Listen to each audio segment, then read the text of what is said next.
Gamers? There we go. All right, I got audio. I'm a professional. I know what I'm doing here.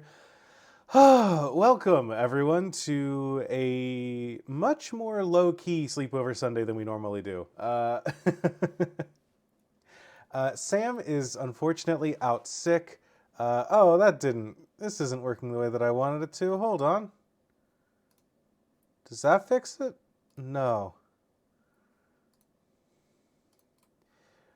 Sam is out sick, so I am currently doing this myself.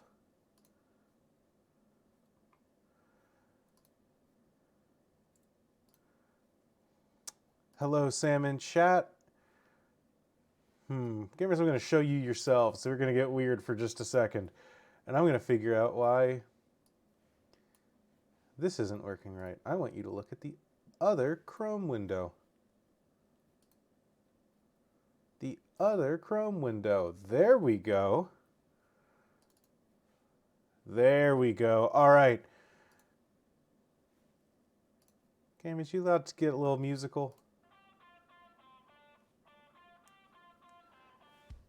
There we go. All right. I got some music playing now. This is going great. Let's make sure that isn't too loud. Hoping music's coming through for you all. And I'll put this on the other screen because we're not here to look at that. We're here to look at this. This, for anyone that doesn't know in the chat, I believe you all do, I'm currently working on developing my own Pokemon fan game. It is a project that I'm calling AlphaAndrew at the moment, just because I have no other better title at the moment. Yeah, I want music to be kind of soft. If it's too soft, let me know. I can turn it up a little bit so it's more hearable, but I just mostly want background music. Because otherwise it's just me sitting in silence talking to myself.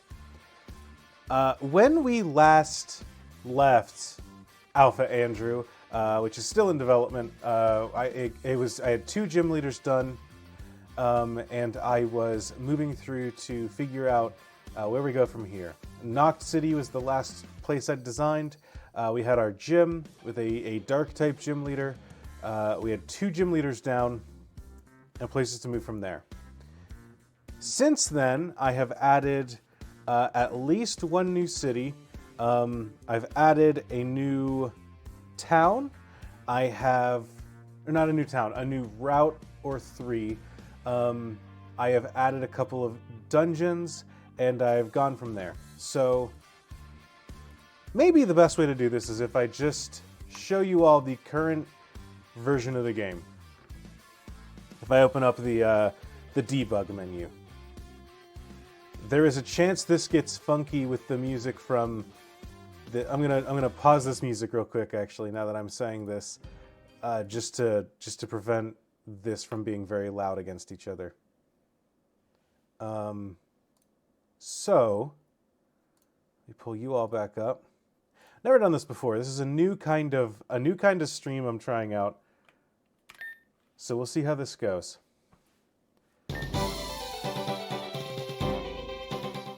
Oh, you're a little loud, huh?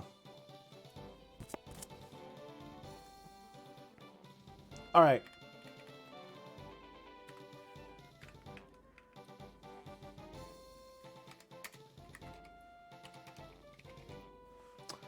Gamers? There we go. Okay. I was going to say, I might have run into a problem in that I'm not sure what the controls are on my stupid keyboard. This world's inhabited by creatures we call Pokemon. Did you all know?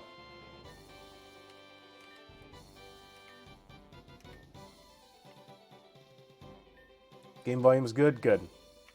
My name is...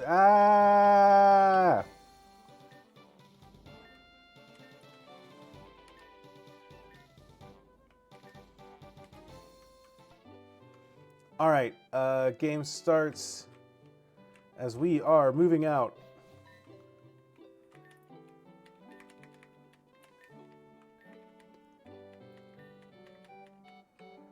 Here's the deal. I don't just want to play through this whole game right now. And I don't want to... I don't want to spoil the whole game for y'all. So I don't want to go through all of the details. Good, okay. So I'm just going to kind of give you the quick look using the debug controls as quickly as I possibly can. So we got our guy. Get a fresh Pokedex.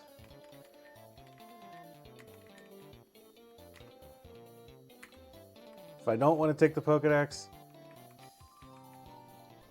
I could have sworn I was about to say it stops me. Oh yeah, and then I come back here and it says I got a Pokedex. How's this gonna break? Well, he's just gonna stand there, I guess. That's fine. I will choose Litleo. I don't know why my first instinct was to start doing bug testing in the middle of showing you all what I'm working on, but here we are. Get some Pokeballs. And then he was supposed to walk down and then talk to the computer, but he can't right now, so here we go. Oh. Yeah, give me your phone number. Guy whose name is Oak, apparently. All right. Bug testing is very important. As a person who works in QA, I agree.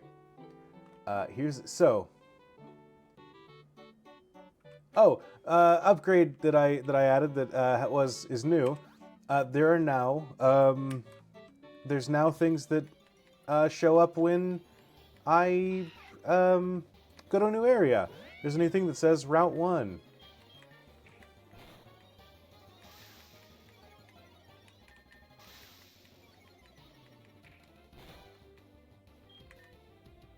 Let's catch a Wurmple. Part of this is me checking. I've been developing this on my laptop, and now I'm here on my my desktop that I'm using for this. So I'm making sure that everything like transferred over correctly. Looks like wild Pokemon came over okay.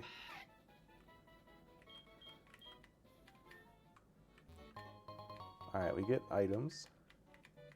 Huh!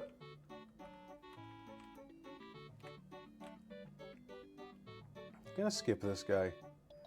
Here's what I'm gonna do, actually. I'm gonna go to my debug.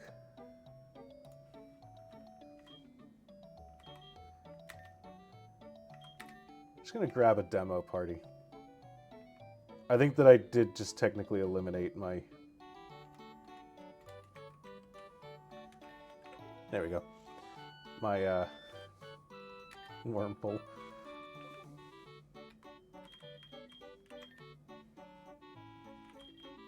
There we go, all right.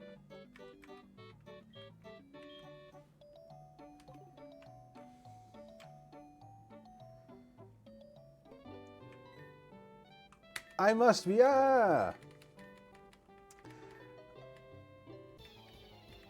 did you tell me that when you're playing an early version of this, the first wild Pokemon I encountered was a shiny?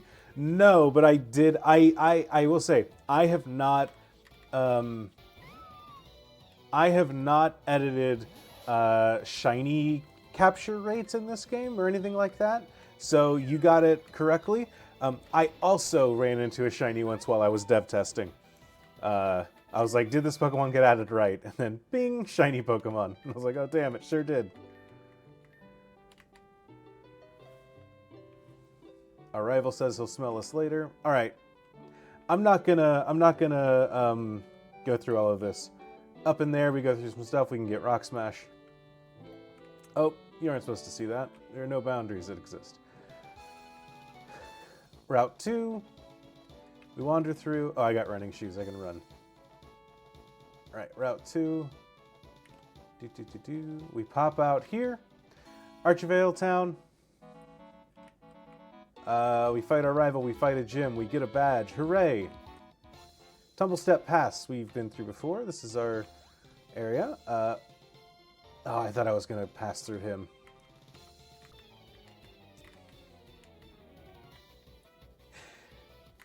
Sam, I'm not getting the items. I'm just testing this.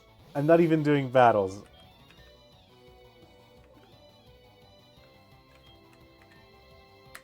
Yeah, let's take this as a win. Popped like a blister. My dogs are barking. Yeah, Juliet, game dev is hard. Who'da thunk? Tumble Step Mountain is still broken in the way that it was broken before, so I don't even have to do the dev menu for this. I will be fixing this someday. This is the incredibly tedious work of looking at a place and saying, I need you to recreate this exactly, but do it in a way that is functional. All right, Route 3.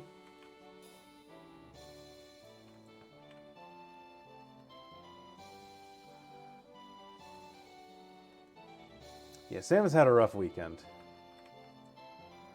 All right. There's a second gym leader here. There's a bunch of podcasters. This is where we left off before. One of these days, I'm going to figure out how to make these appear in a way that they don't look like the grass is superseding everything else. But we've got this valley area where you can catch some electric and fighting, and there's some good valley Pokemon. From here, we have the Scrap Tower, which is the location of a Team Rocket encounter. We're going to go through here, fight our way around some Team Rocket enemies. Oh, he can see me in the wall. They sure are.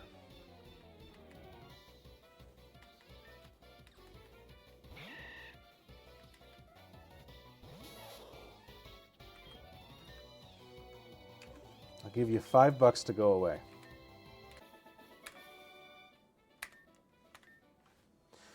Actually, he gave me $5 to go away. That's fine.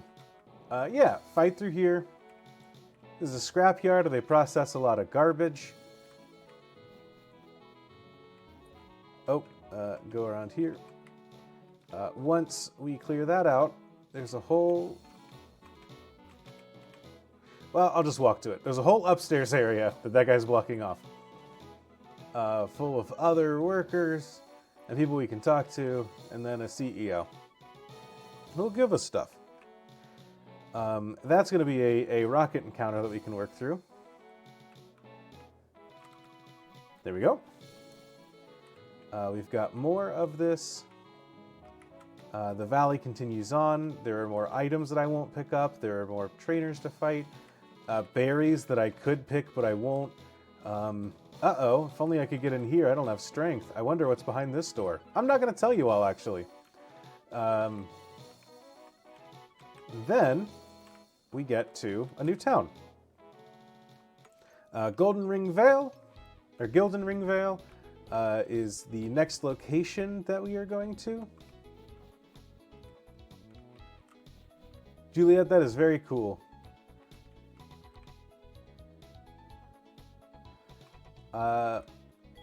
Oh, why aren't you displaying correctly? Anyways, we've got our next gym. It's a dirty place that they've left a bunch of stuff out in front of. Wonder what's up with the gym leader there. I'm not going to tell you all tonight. But there's the third gym leader has been created. From here, what I would like is we are going to go through these doors once we're done.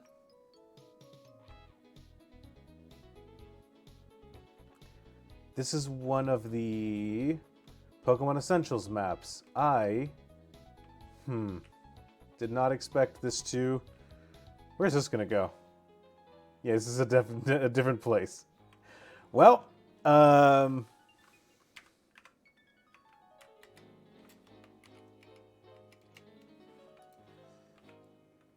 do I pull up the debug menu?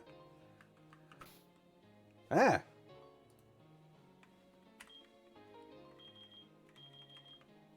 I didn't know I could do this. Oh, do I even,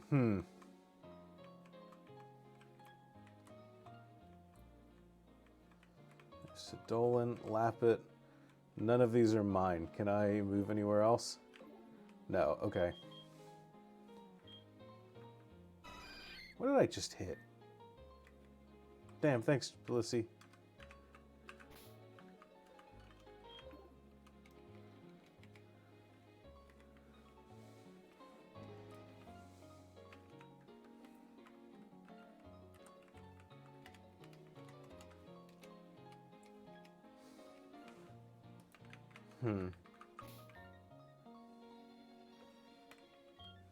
Why can't I pull up the debug menu?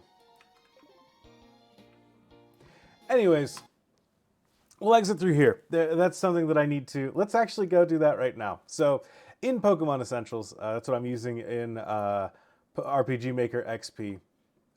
We are going to... Which map am I looking for? I'm looking for Gilden Ring Vale. All right, and then I probably named you Gilden Ring Left Exit. I'm really good at this. Oh, you know what? I don't have a map created yet, so that's on my to-do list.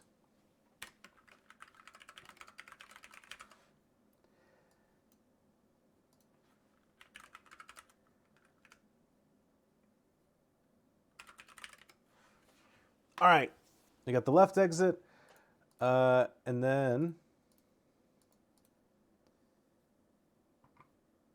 what's up here, you might ask? I hear you loud and clear. Up there, I've got a tunnel exit, the idea of which is going to be that it's going to be blocked off when you first try to enter, and then when you get the gym leader badge, you can come in here, access this computer room.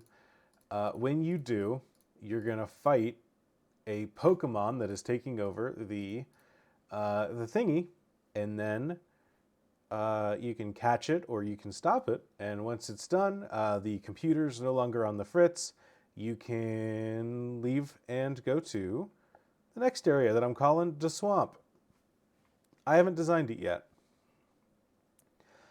The game you made last year is like 20 minutes to 2 hours long, and the game I'm making this year is 5 to 10 minutes long, but also Pokemon Essentials did a lot of the heavy lifting. Yeah, I definitely get that. There's a lot of heavy lifting that this does really well. It is really nice to, like, when I put in a strength boulder, the game's just like, yeah, we have someone that has programmed strength into the game. Strength boulders behave exactly as you expect from playing Pokemon games. It is very nice to have that taken care of already. Well, whoops, you've seen the type of gym this is. It's a fighting gym. Who'da thunk? Yeah, I think... So that's what I've worked on since the last time that you saw this.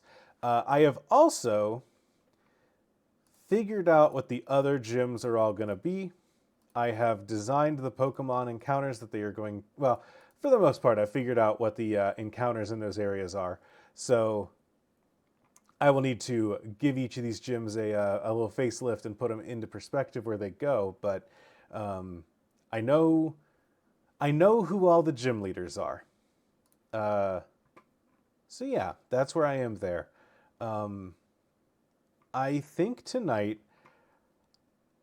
I would like your help tonight.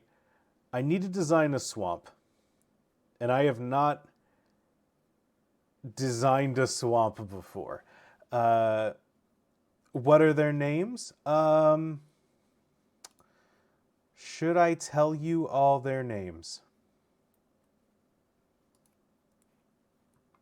You know what? I'm gonna open the thing over here, and let me see if I have their names written down here. Because if I don't have them written down in these actual things, I have them written down at home. Like I have them written down somewhere. Oh.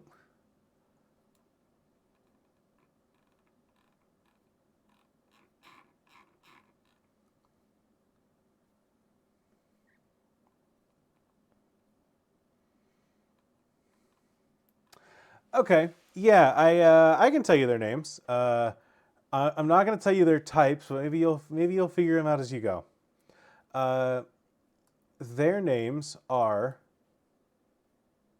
One of these I only have one of their names, and I don't remember the other name, which will make sense in a second. Whoop. Okay. My gym leaders' names are... We've got Mona. We've got Jim. We've got... the third one is going to be Scrap Queen. We've got Tomas. We've got Parker. We have Cora. We have Admiral Stern. And we have, I'll let you all guess what type of trainer this one is. A new young upstart gym leader named Bugsy. He's the fire gym leader. But yeah, that's where that's my gym leader so far. I have their, if not their teams all incredibly created and like wrapped out. I know each of their signature Pokemon, and I know what we're doing with them. Um, so yeah, that's where we're doing there. I Does make a bog. Okay, I'm not really sure the difference between a swamp and a bog, but you know what? I can make a bog.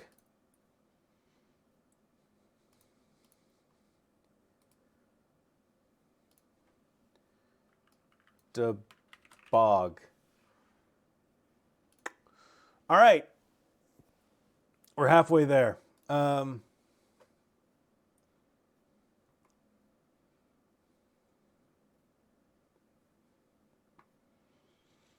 Ooh, you know what? You've told me about this, Sam. You went to this bog, and it was like there was a lot of areas up on like stilted paths, right?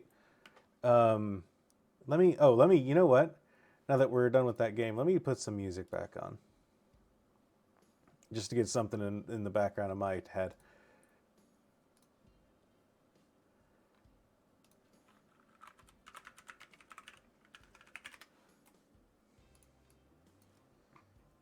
Was that Pinhook Bog?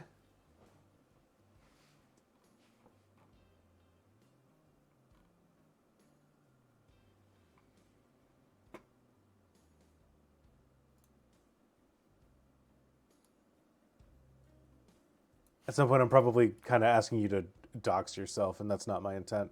Um,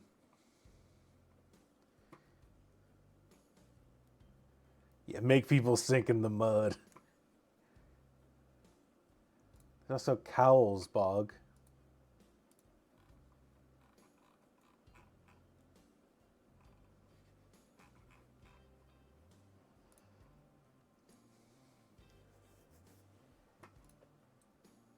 So they have these floating walking trails.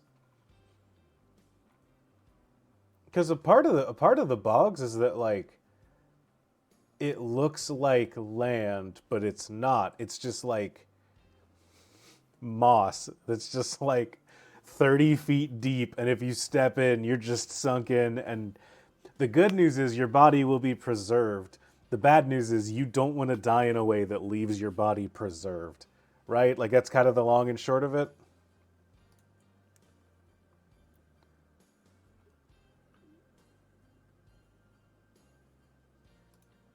Yeah, Nine and Neils, that's exactly what I was thinking. Trying to do like an upper and lower path where the upper has trainers and goes faster, and the lower one you have like the actual encounters. Um,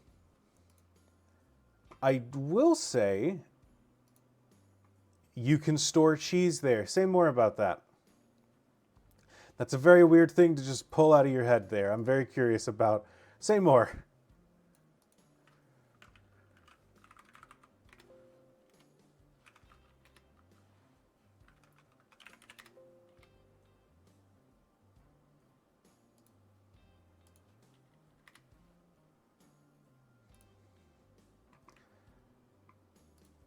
I will say I do like this idea of a pog, of a bog. Right now, what I'm looking at. What am I looking for? I'm looking for encounters. Edit with Notepad++. What you're saying is the bog's going to have a lot of ghost Pokemon as the ghost people who got preserved in the bog. I didn't have that in mind, but I do kind of like that idea. But I also have a lot of ghost areas already, so I don't think I'm going to do that. Um, so far in my swamp, what I've got in the bog are Lickitung, Grimer, Noctowl and Hoot Hoot, Poliwhirl, Sizzlipede, Yanma, Shelmet, Carablast. You can headbutt to find a Mankey or a Pineco. Headbutt hide to find a Mankey, or everyone's favorite Pokemon, Scummingbird. Ignore that. You don't need to know what that is. That's one of the places we're looking at the moment. Scummingbird. All right, fine. I'll admit it. I'm thinking about putting in some Fakemon. With the problems being that I don't want to. Frankly, I can't make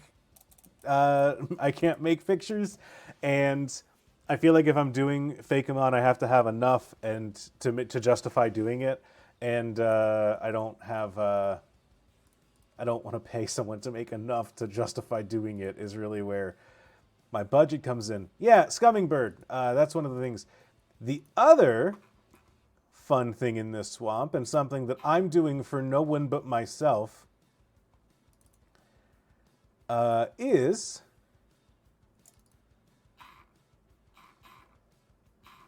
that in this area, we are getting a regional variant.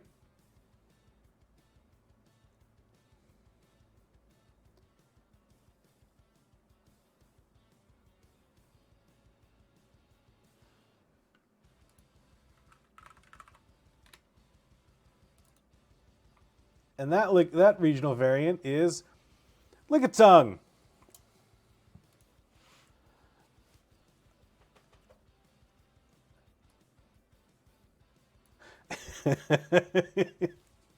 Everyone's favorite Pokemon.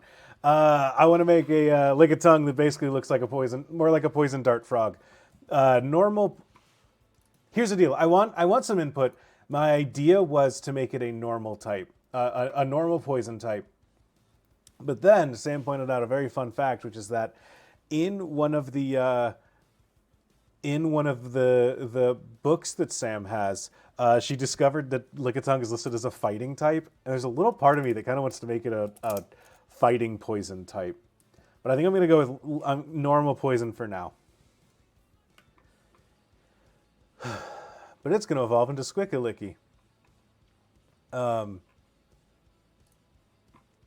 So yeah, this is our bug that's going to have a that's going to have a Lickitung and in it, as well as some other new stuff. Let's go ahead and increase the size of this thing. Let's make it 30 by 30 for now, just to start. I feel like this should be a pretty big place, so let's go ahead, fill out here.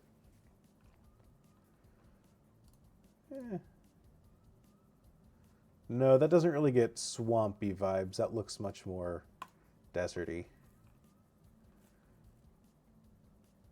Okay.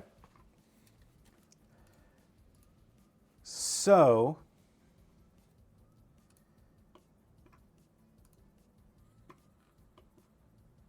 you know what? We're probably going to go taller.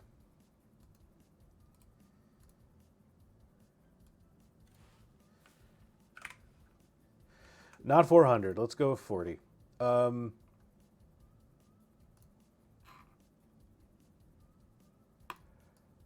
What if we... So, I think if we did...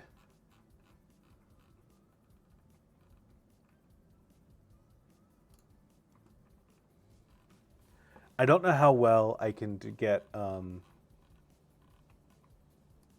like a walking path is my only, not my only concern, is a concern. But we can deal.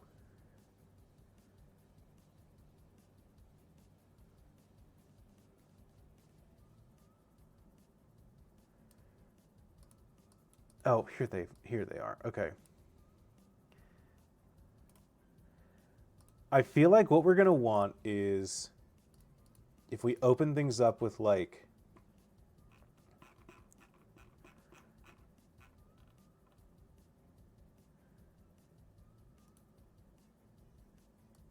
oh.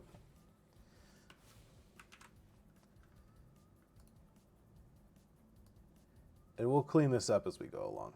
But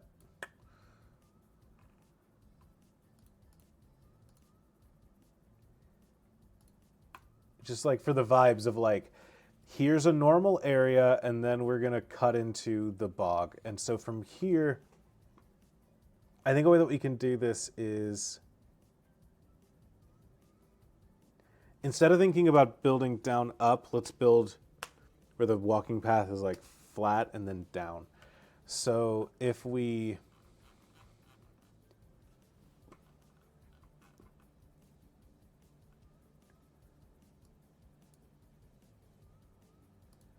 Oh. I gotta stop using this tool.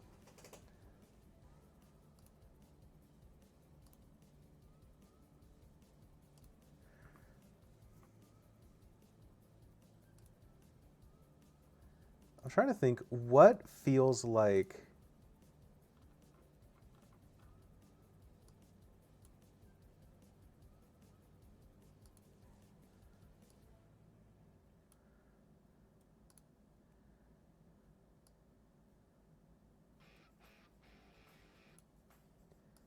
I guess if we just kind of do like this.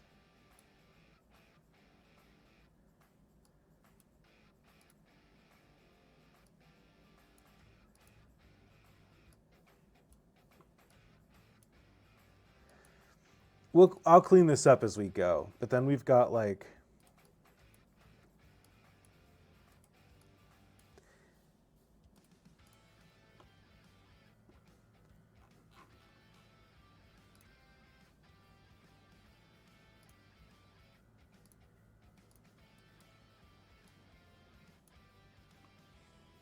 Maybe we do use the full length of this platform, just to like... to kind of say, hey, this is a place that like people have built. Like they want you to be here. It's just dangerous. And they know about it, but that's why they're like building something out. See, I feel like this looks kind of bad.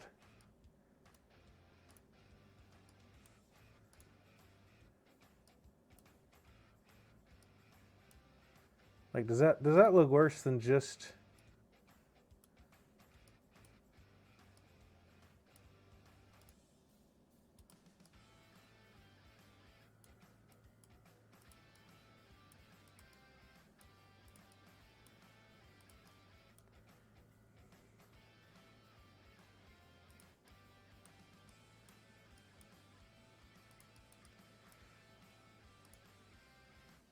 something like that? This doesn't look like it has that much dimension at the moment, but we can sort that out, figure that out.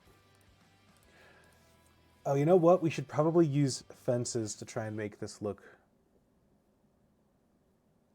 dangerous.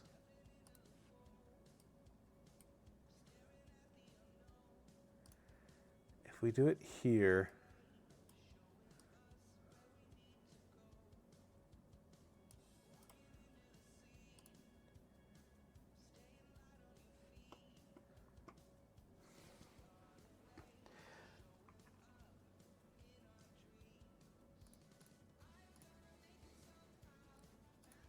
you know, build out like...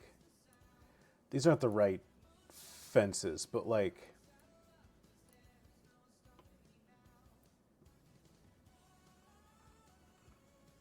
Oh, what if we go a step further and say, you know what?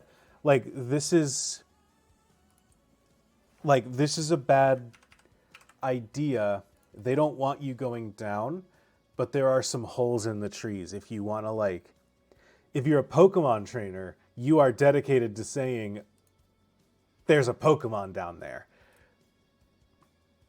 So we can do a part up top that is like, you know, respectable and the tourist way.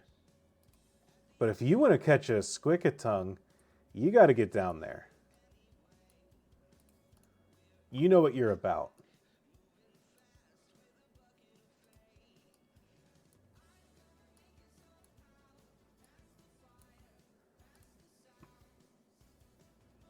This isn't going to look good till I have the right fence. Oh, these fences are annoying.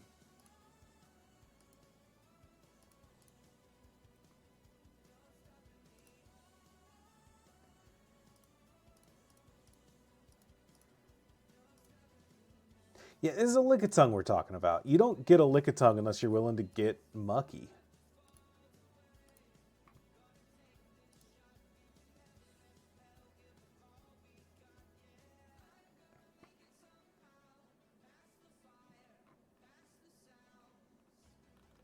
I wish there were some shittier looking stairs.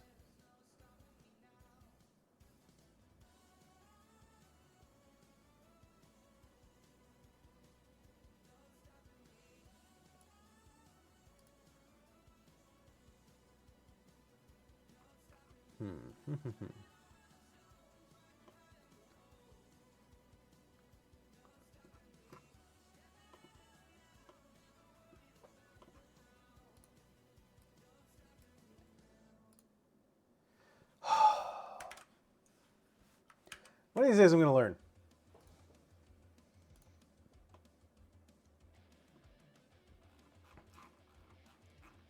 Where are these?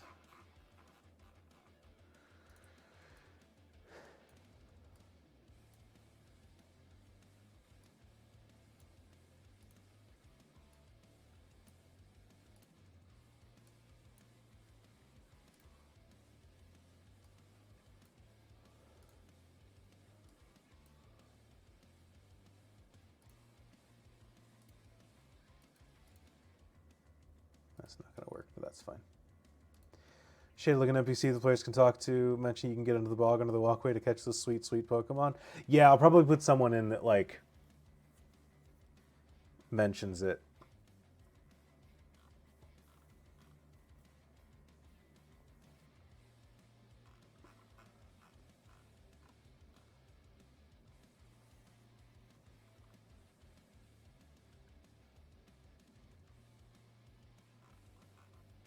Trying to think. Okay.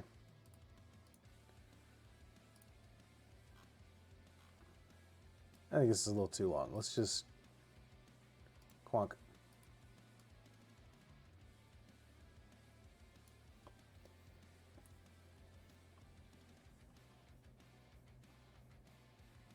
I wish I could do something to kind of look like a pillar under it.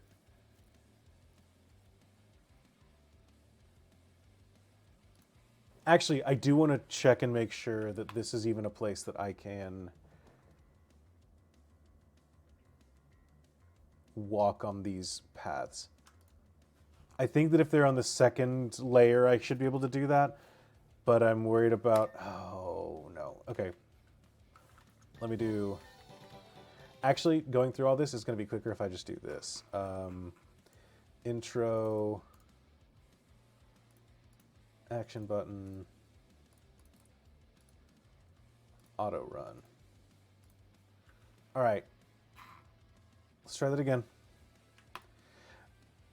Yes, what I just did was changed the way that the intro runs. So now instead of running that whole thing, it just auto generates and says, "Great, your name is Red."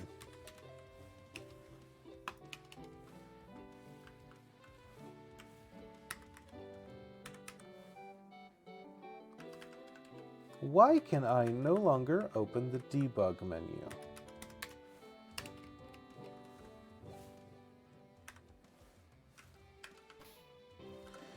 There we go, it's shift, not enter. All right.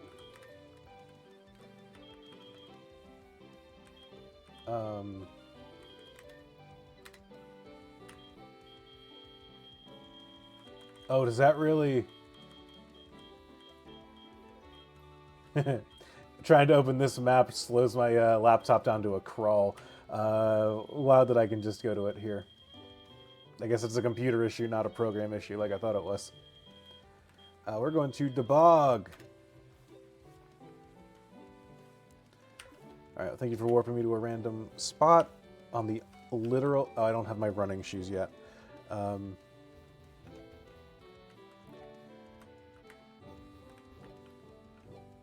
Okay, so good news, these do operate like... They are little hilly areas.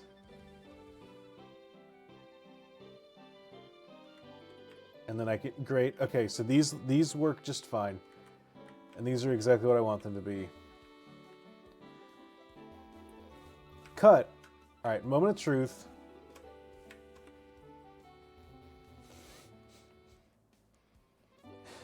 Of course.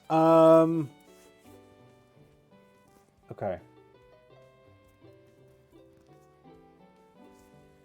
So the problem that I'm going to run into here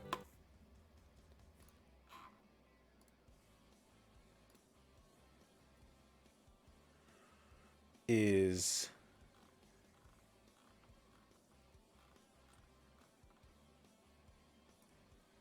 just as a unit, if I put these on the first floor, they're going to override everything under them, and they're just going to show up in blank space. You can already kind of see it here. There's this white space under everything.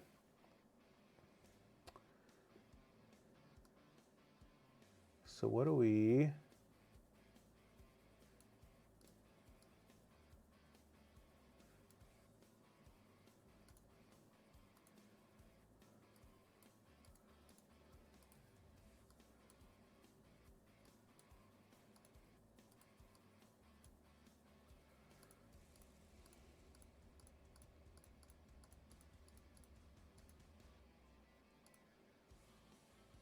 It's really fun when you have to think about like just how many individual tiles go into generating a thing. Well, what if we just straight up crib these? That's not what I wanted.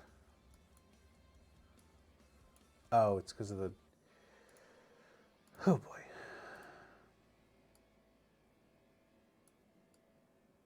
I kind of like the rustic feel that these kind of give.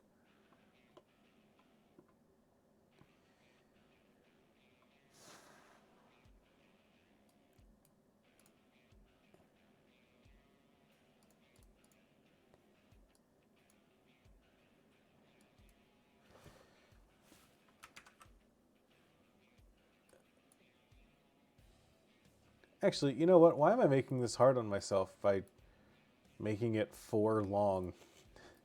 If they're just set to be 3, I should just let them be 3 long. Easy peasy.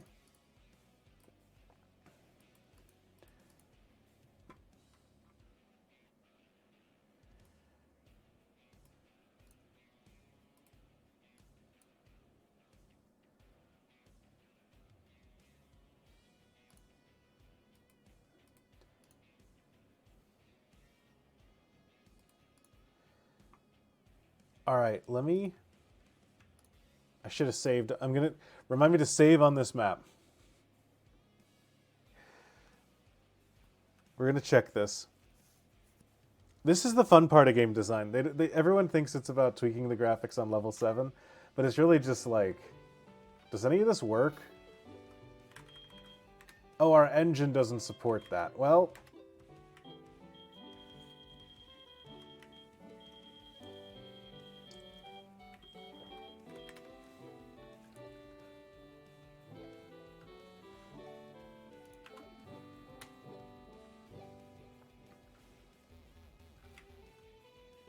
debug time. Okay.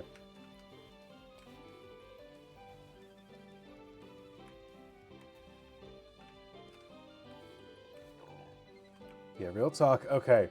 This is working because it thinks that I'm walking on the thing below it, I think.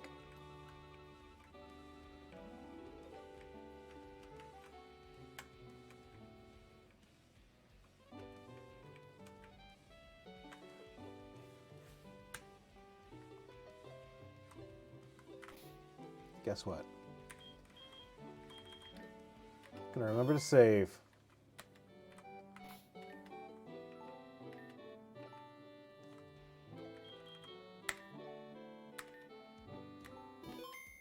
Could have just done that. Okay.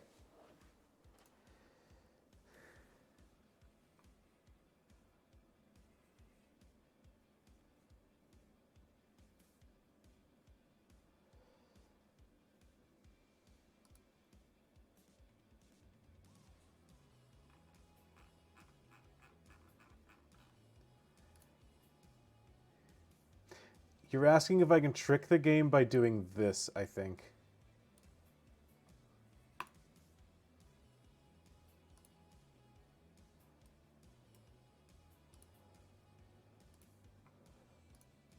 Since we're already tricking the game into doing stuff already, does this work?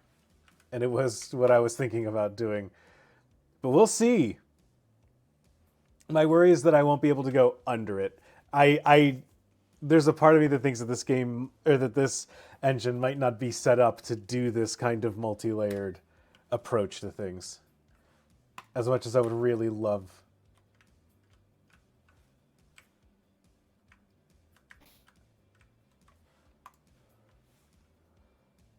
It looked promising for a second. But then I realized I was hitting the wrong button.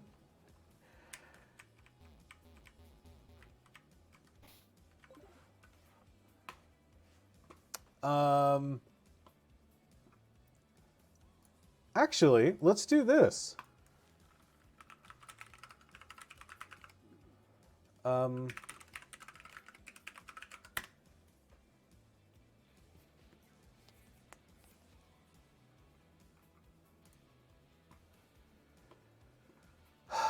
Bridges. Google, I don't need you to do all this.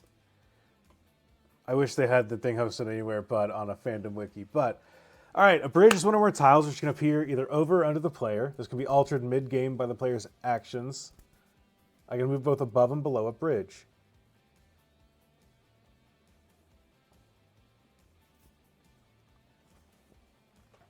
Okay.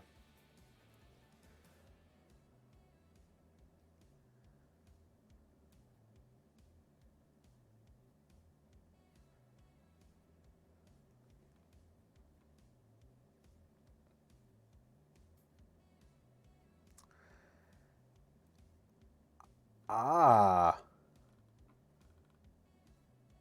I have to run an event to go up on a bridge.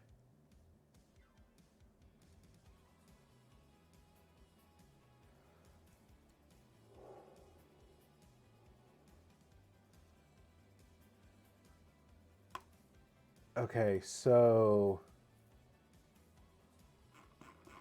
one of the cool things, I'm using the Pokemon Essentials starter kit,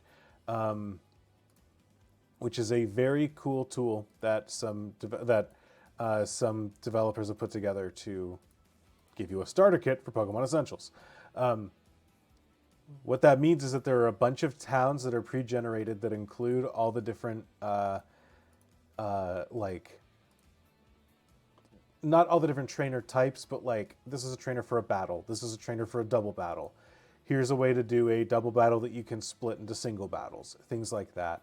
A lot of really cool stuff that they've put together. So I bet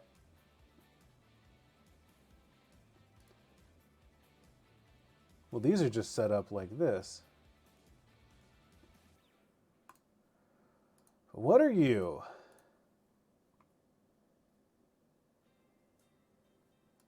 Bridge on. And then as we step here, bridge on, and then is this a bridge off? Okay, so they're set up to where if you go across either of these two, then you are off a bridge, and then you step up here, you're now on the bridge. And then you clear here, you are on the bridge, you are off the bridge. And then you hit the bridge.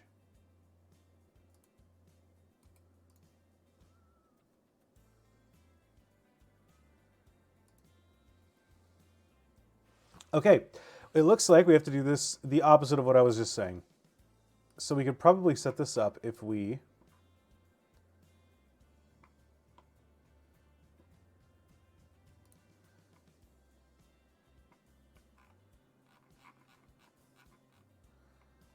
I mean, we're going to have to do just what they did. I think this is better for our bog.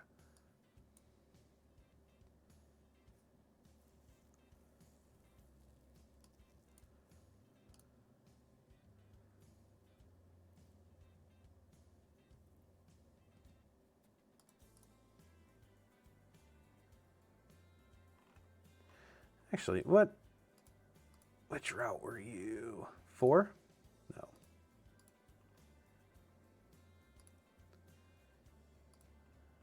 Really doing a lot of swinging and missing. Okay. So how do they just have it set up 1, 2, sides. Okay.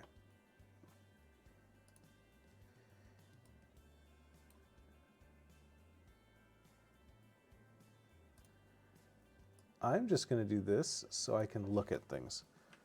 Because I cannot, for the life of me, get my head around how mountains should be shaped.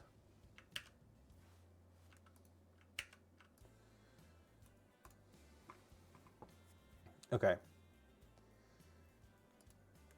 So they currently have step 1, step 2, step 3. Okay.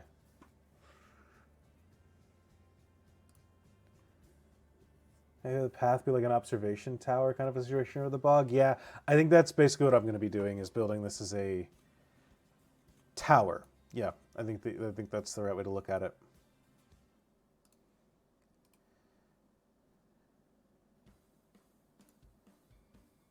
So let's do.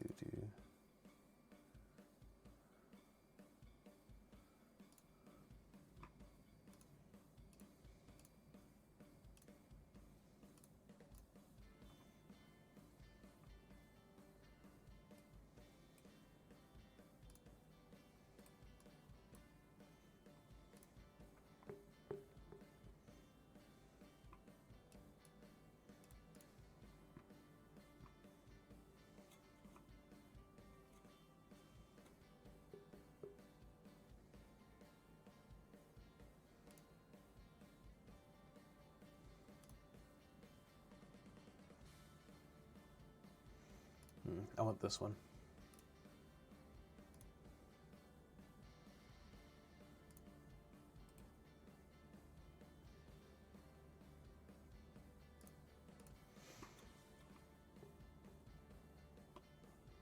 Yeah, I want this thing to be really thin, so...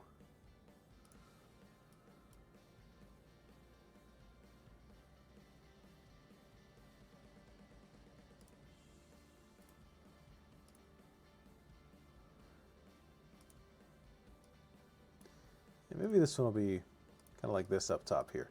A little muddy, a little walkable.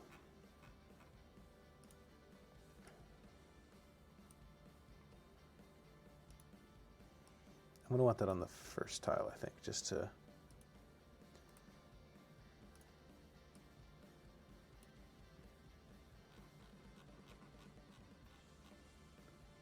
Oh, you know what? Let's do this.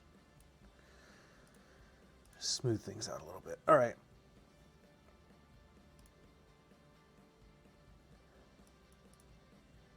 All right. Well, my evening's gonna be placing rock tiles. This is my Minecraft.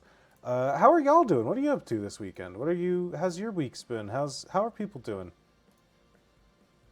I'm neglecting my duties as a sleepover Sunday host.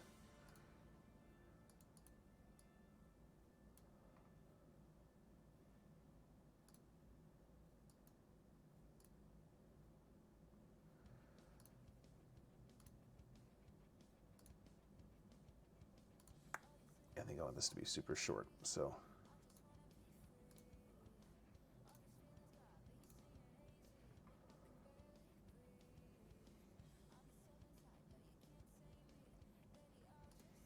Everyone just zoom in real quick on my decorations.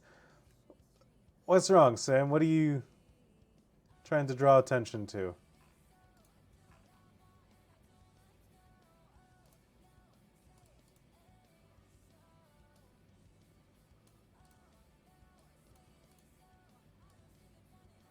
What could you possibly want people to see?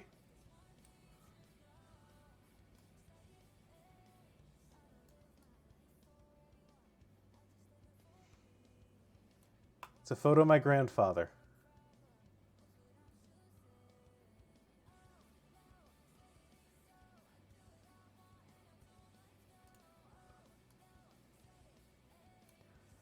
Sam's out here making fun of family.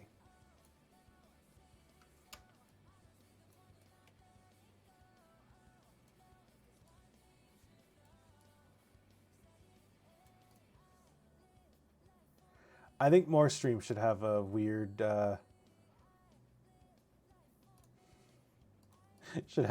clown photo, and I'm not afraid to say it. A clown painting, frankly. A lot of chores this weekend. Now I'm having a tasty dinner. Hell yeah. Jay's currently making butternut squash soup. Nice, nice. Love it.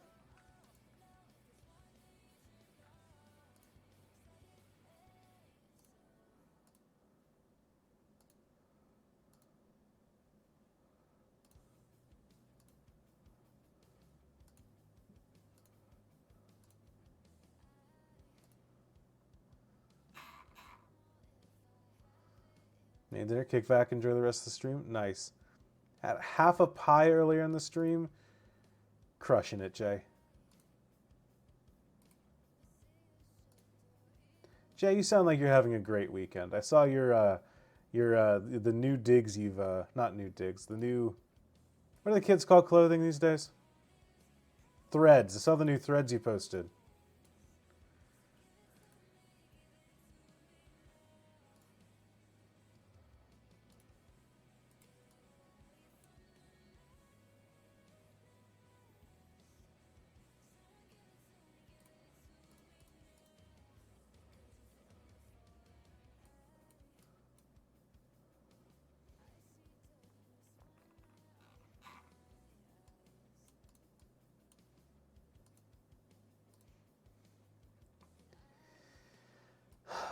These planks are hell-bent on never looking normal.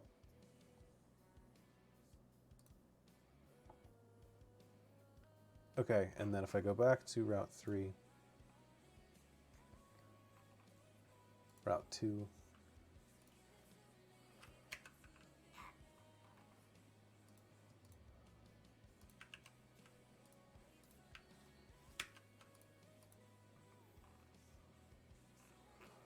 copy.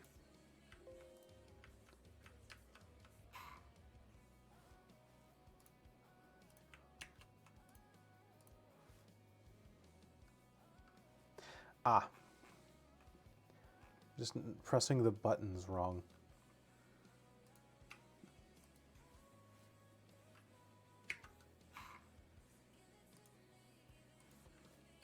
There we go.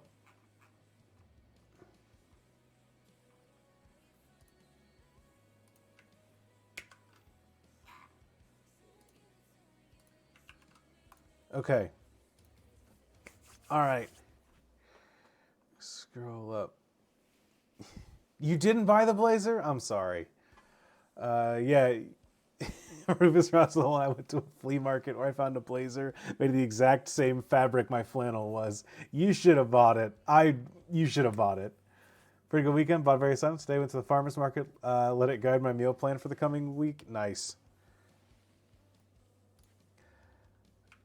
I love going to a farmer's market and being like, I guess I'm having sausages this week because those look good. Well, it won't do. All right. Moment of truth.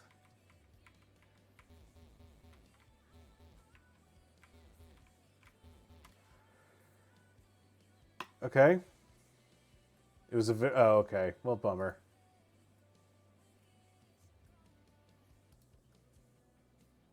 Oh, do they have to be on the third layer?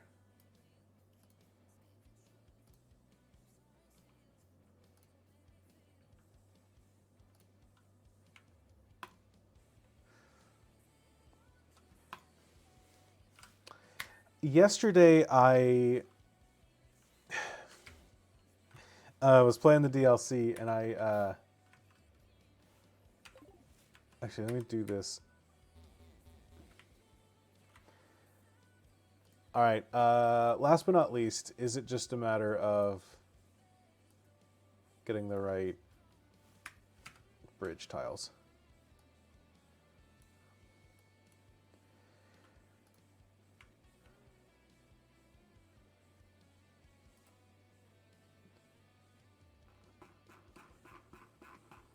I want to clear Route 2.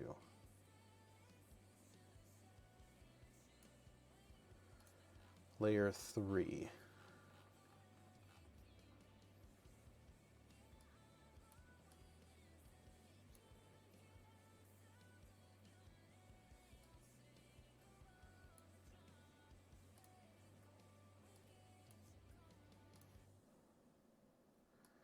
So let's just do the basicest one. There we go.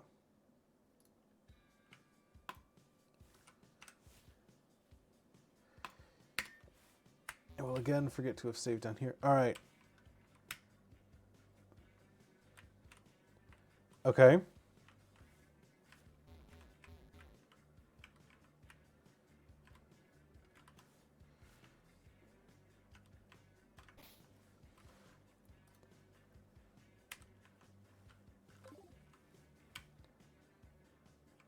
Okay.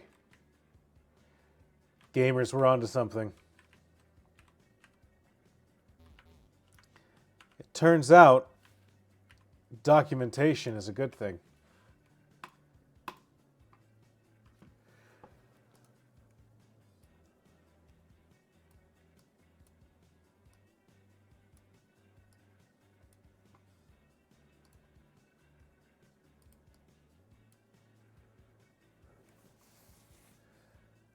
All right. Took us 45 minutes, but we have made a platform.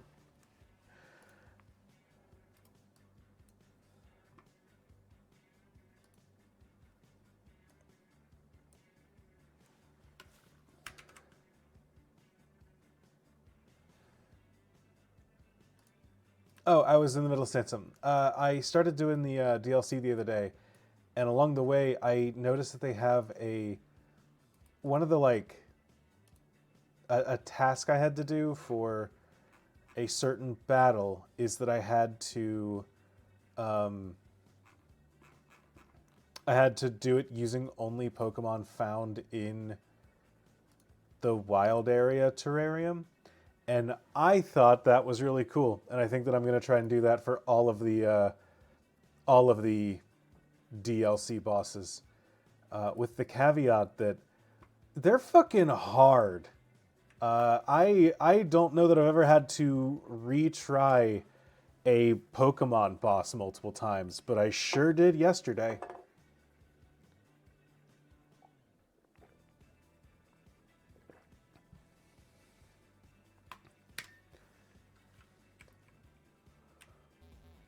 Oh, I need to... Okay, so I can't... I think that this just has a block on top of it, so I can't get around that here. So I will need to... Boop. Extend this out as a whole.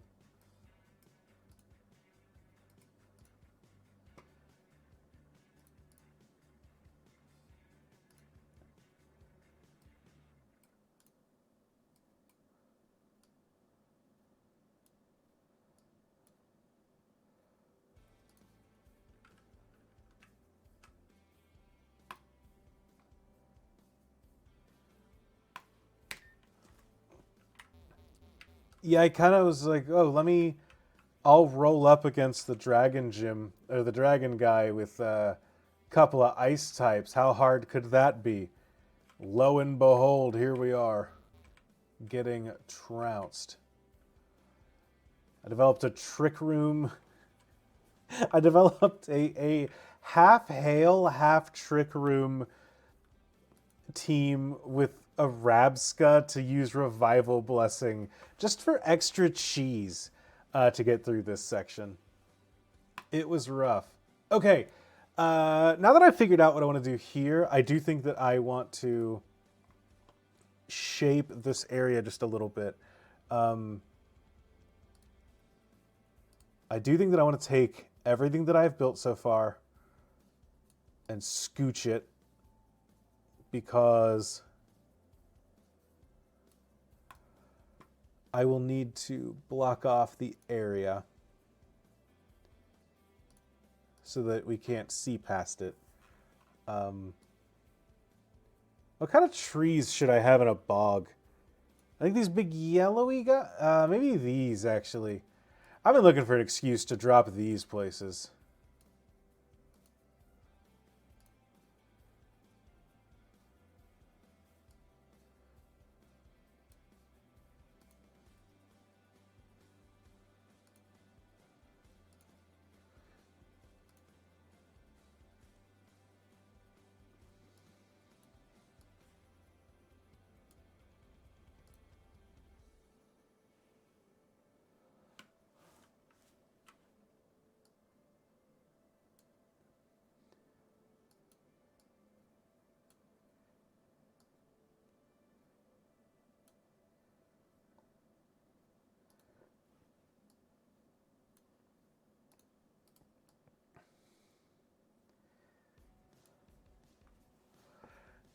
I will say, you do underestimate how much time is spent drawing trees.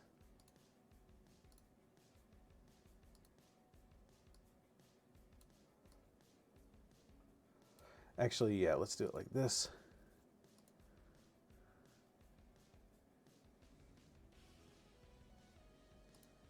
Okay, so if I do like that and then do...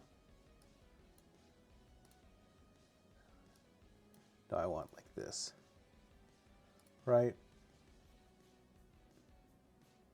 No, that leaves an extra gap.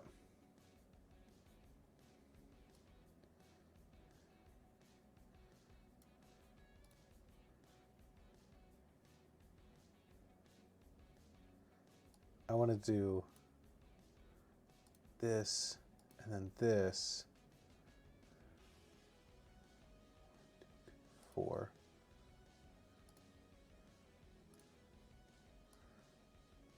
And then do the last 2. And that makes a dense tree line. Yes, okay.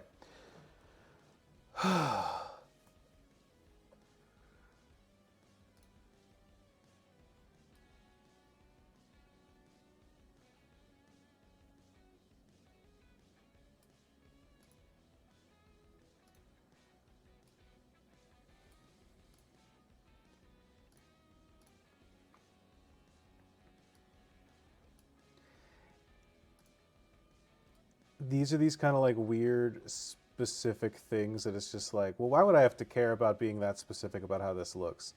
Who would notice that? And the answer is me. Every time I've ever played one of these games where the tile sets isn't quite right, it throws me off. And the answer is also you. I know, I know my audience. I know you all. We're all the same. Wait, did I fuck this up?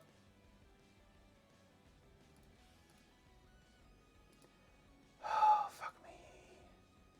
Hate these trees. Hate lighting up trees.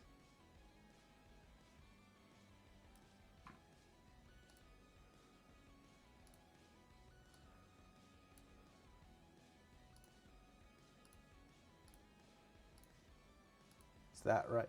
Yes. That. Oh, this doesn't look like the same green around it.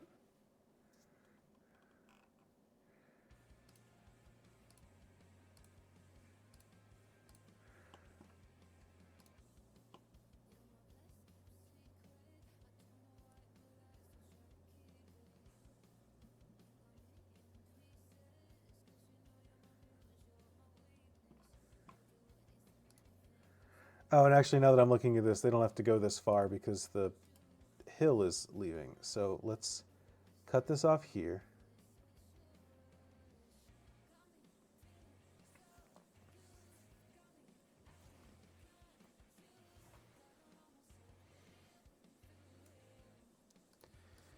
Let's erase you.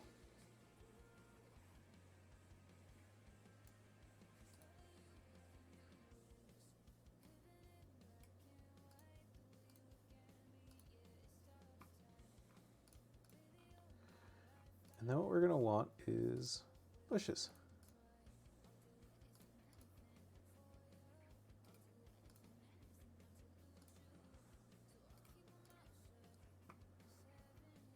And that's going to guide people down this path.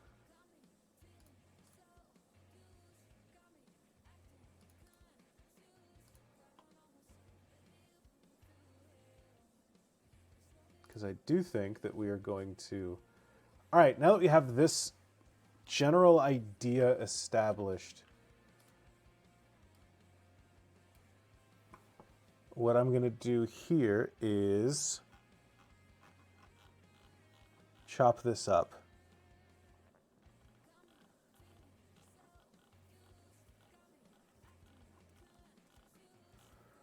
Do they not have a...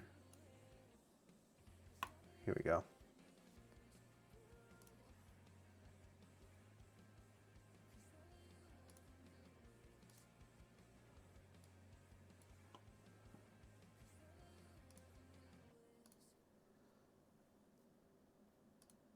I think that we're just going to do a little bit of...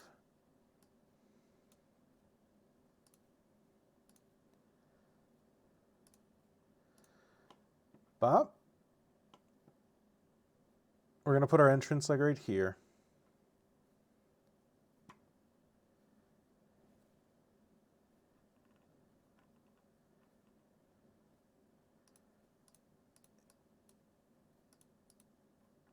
Is there? There isn't.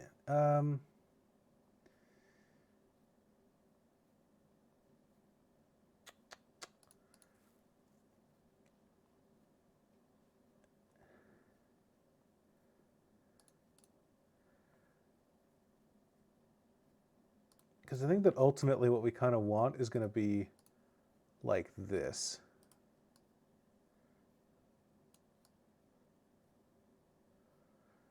To add a little bit of a just more dynamic view to everything.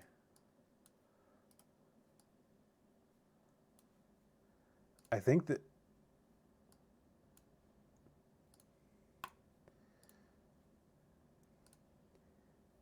we're going to want this overpass thing to kind of like look like, hey, this is an overpass.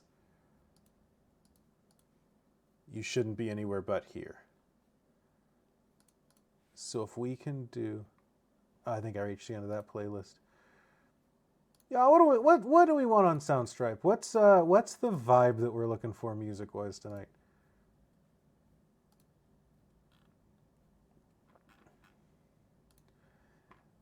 Playlist. Soundstripe, what playlists do we have? Staff curated, retro hip-hop, ballads, coffee shop, dark electronic. Are we feeling dark electronic tonight? I don't know that I'm ever feeling dark electronic. All right, I got wet in the chat. Let's look up wet under music.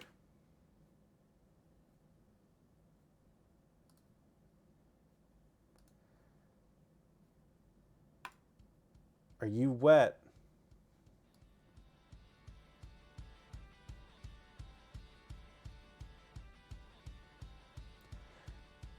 This is not particularly wet, and I do think that this is the song I was listening to before.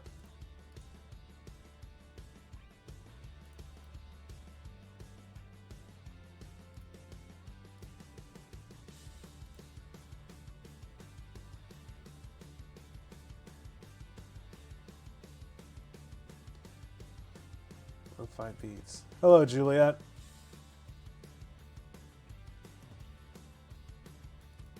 All right, do we want dark electronic? Let's go. This doesn't feel very wet to me. Let's go dark electronic. This is the playlist. Unleash the darkness with this arrangement of dark electronic tracks.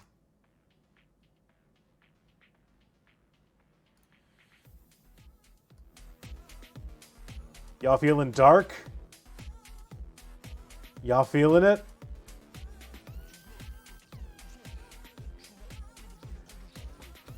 I was not asking chat, I was asking the music.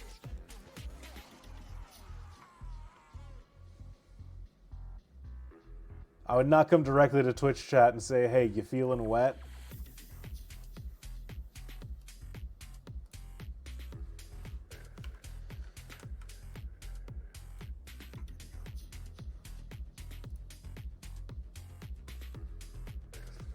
We're in that rave at the start of Matrix 1. Yeah, absolutely.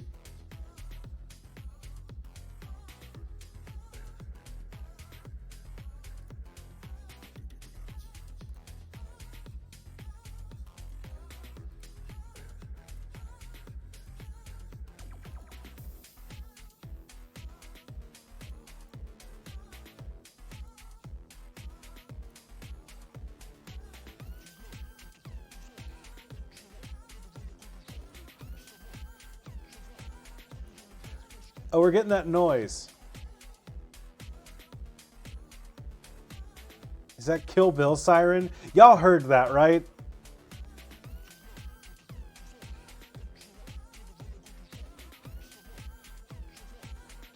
What is that? You all know what noise that is, right? Is that the Kill Bill siren? Yeah, okay, yeah.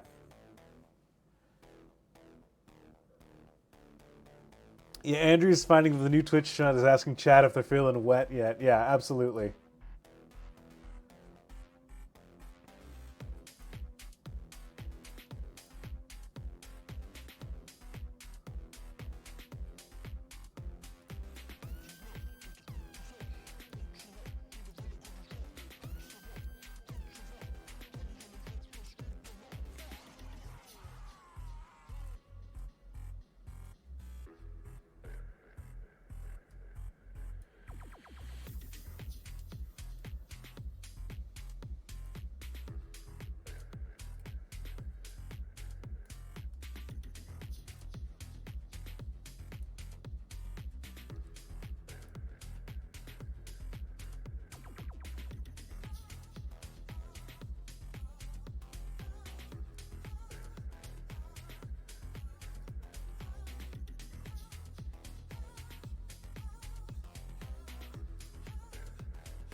These stairs don't quite look right. I think I need to be... I think part of it is they need to be these.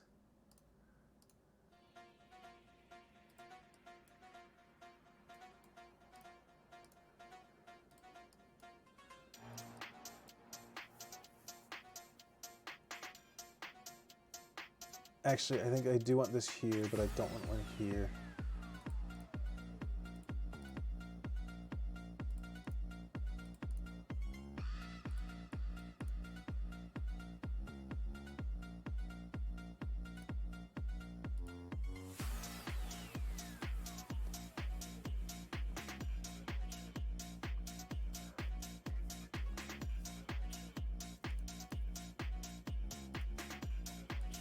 All right, and then we can just kind of have a little wall dividing off of this section of the swamp. Yeah, I think this is coming together. What do y'all think? I kind of like this little. I'm going to turn this down just a little bit. I kind of like this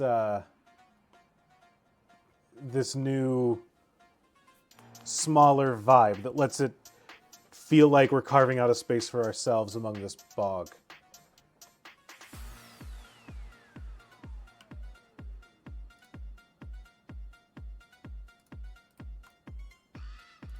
Boop, boop. All right.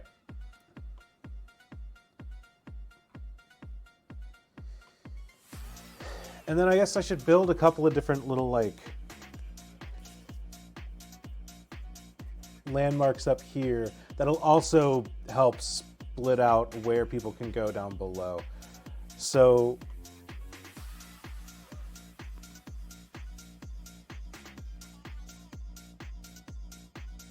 okay, so what if we went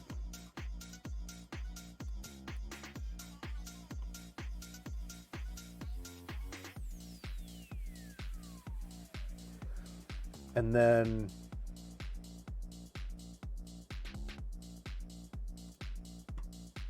landmass here.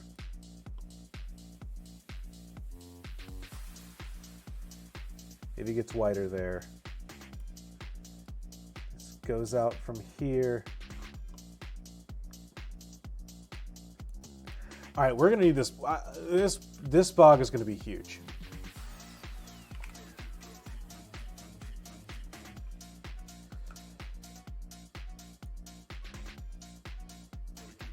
All right, we just added a lot of space, so let's do...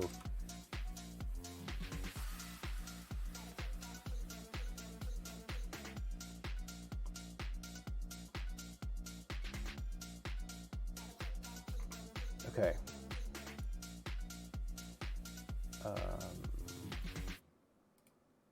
Shift down by 60.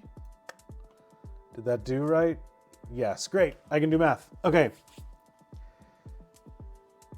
Let's plot out what we're looking at. Nope. All right.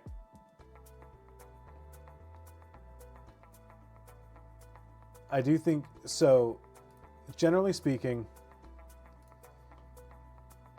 players, fuck, I did this wrong. Players can see 8 tiles to the right. Easy fix. Shift to the right by 2. Great. Okay, so general idea.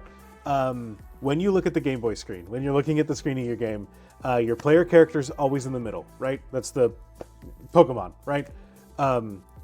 You have a view distance of 8 spaces on either side of you, and then 6 spaces up and down.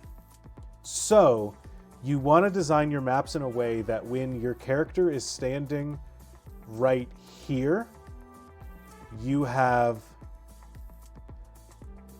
8 non-empty spaces to the left of them at their furthest left point, and then 8 to the right. So the idea where I put these trees, the idea being that when you're standing here, you see trees, not darkness, right? Not just, there's no more map, weird empty space, right? Same at the bottom. So frankly, what I should do is shift this up by 6.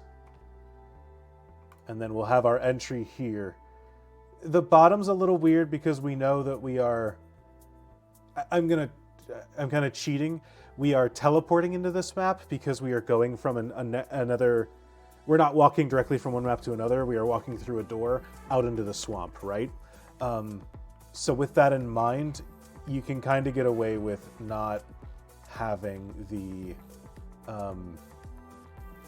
stuff behind it. Because I can, frankly, this place is going to, motherfucker. This place is going to open with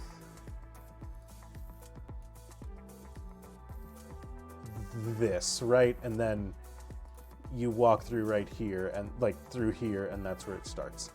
So I can basically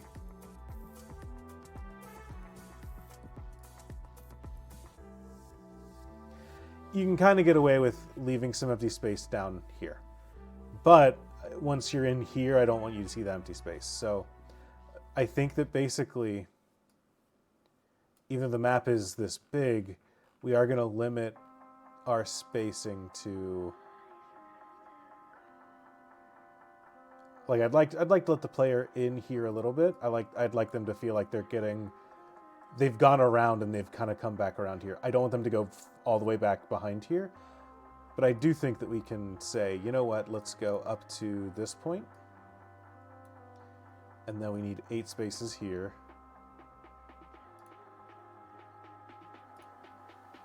So this becomes our new box.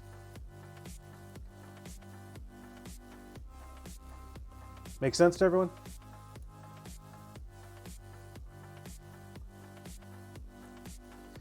Frankly, I don't know that we need to go up all this way, but I want this room to play with.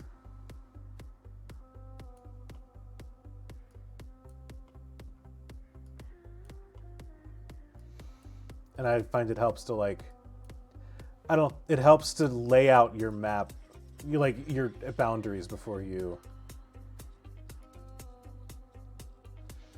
Obviously, we're not gonna do this through having a cavern feel, but this is our bog.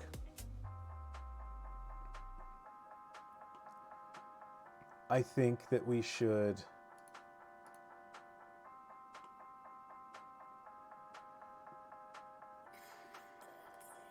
Yeah, so up here, we're gonna have a thing here. We're gonna move forward from here. I think that we should do another landmass.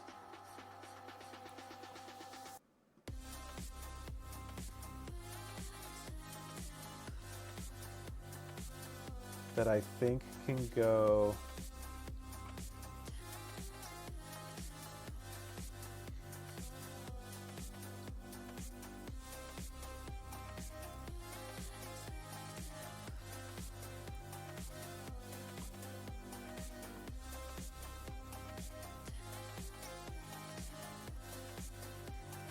Maybe we do something bigger here, like a ranger station or something like that.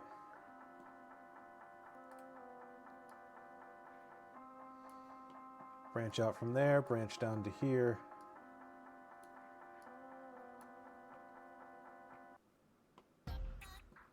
And then set this up as our exit point.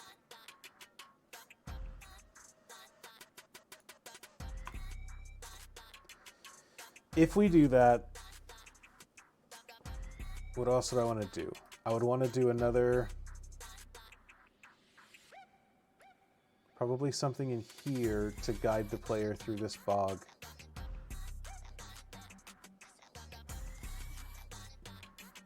This is feeling a little empty. I'd like to do something under here. Maybe we do some water down here.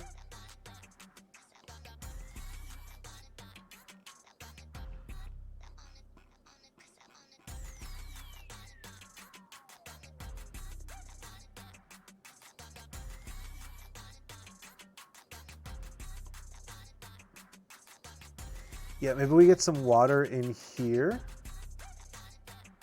That's surfable. And we get a little platform over here too.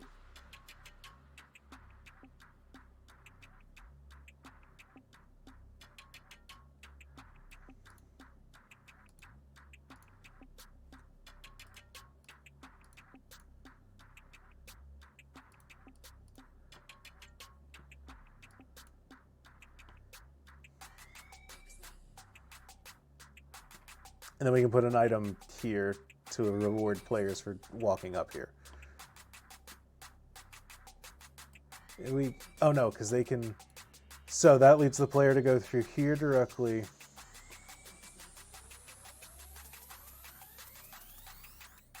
Maybe one of these has a little hole in it too that players can go into. And they find a trainer who's just like, ah, you found my spot. The bog is gross. I needed a break. My boots are sinking.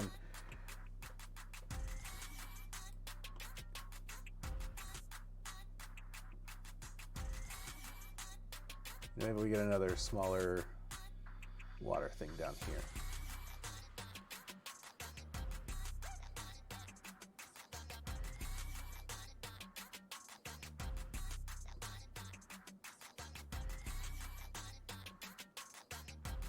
The exit's going to be up here.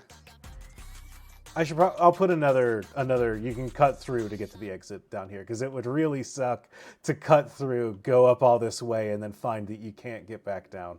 So I do think that I want to mitigate that frustration. What are these?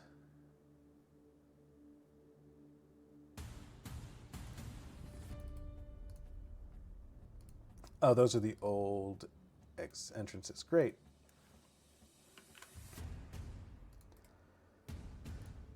Okay.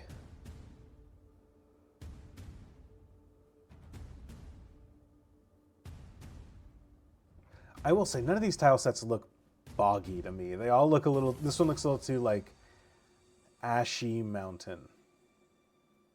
Which is what it's going for, but it just doesn't quite work for what I'm thinking here, which is unfortunate.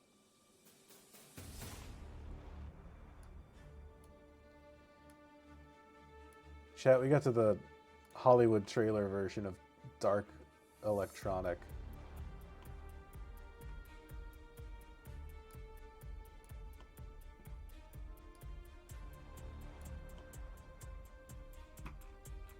All right, let's find, where's those?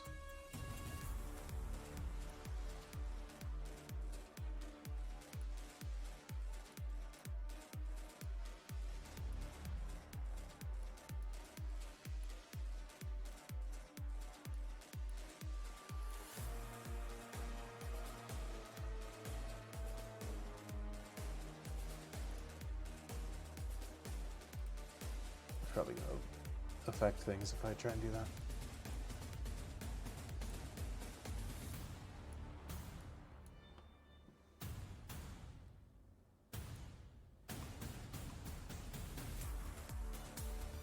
Yeah, what's more dark electronic than Hollywood trailers?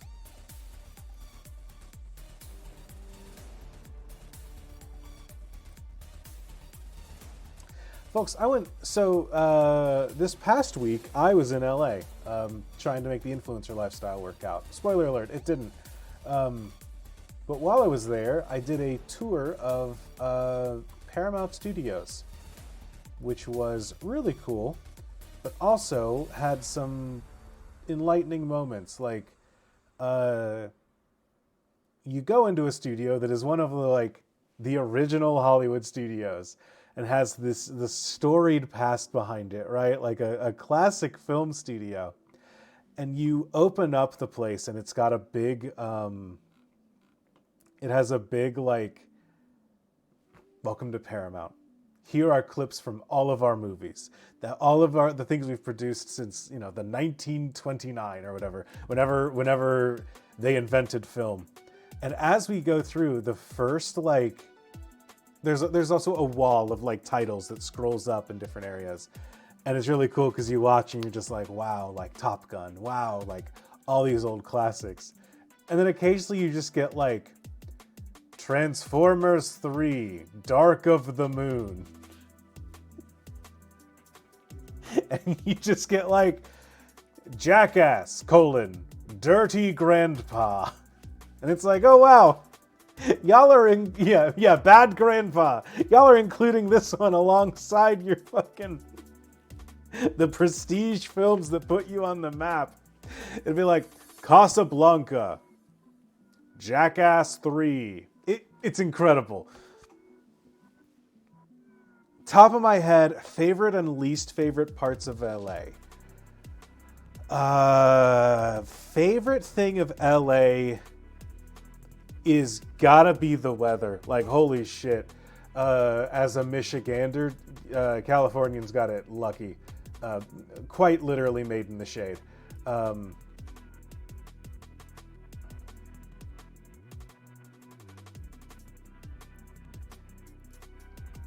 Yeah, that is my hot take. California's got pretty good weather. Least favorite thing,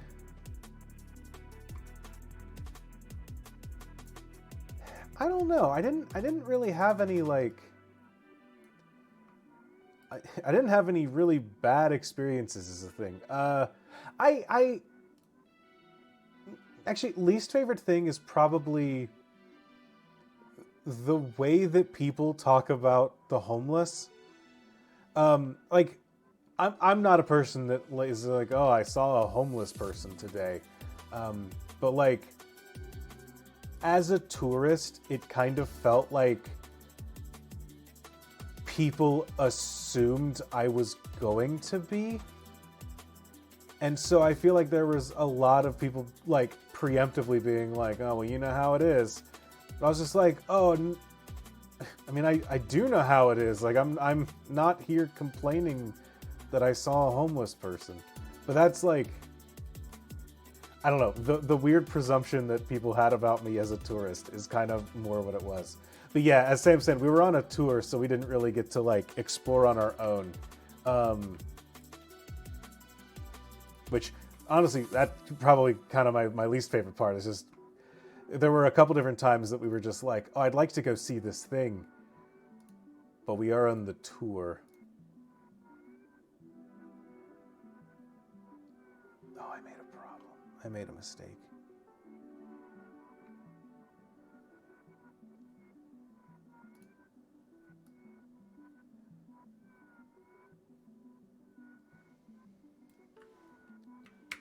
But no, LA was really nice. Oh, that's not going to work. I really enjoyed it. It was nice. I'd want to go back and see more of it on my own time. We did a tour with Sam's family for the Rose Bowl parade. So we got to see like all the floats and stuff like that. So like, frankly, to answer your question, my favorite thing about LA was like, oh wow, the Rose Bowl float, just like decorating stuff was really cool. That's not really a thing about LA, you know? It's just like a thing I saw.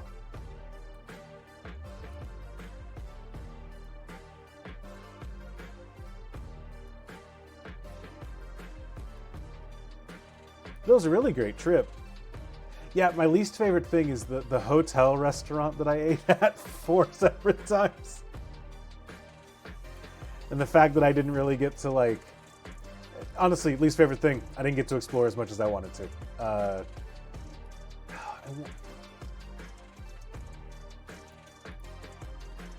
All right, third verse.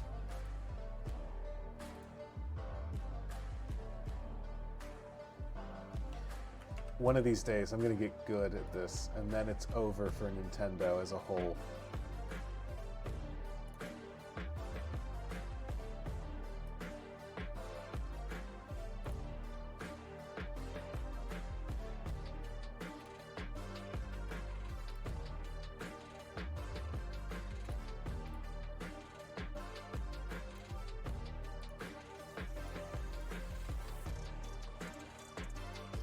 Coming for you, Game Freak.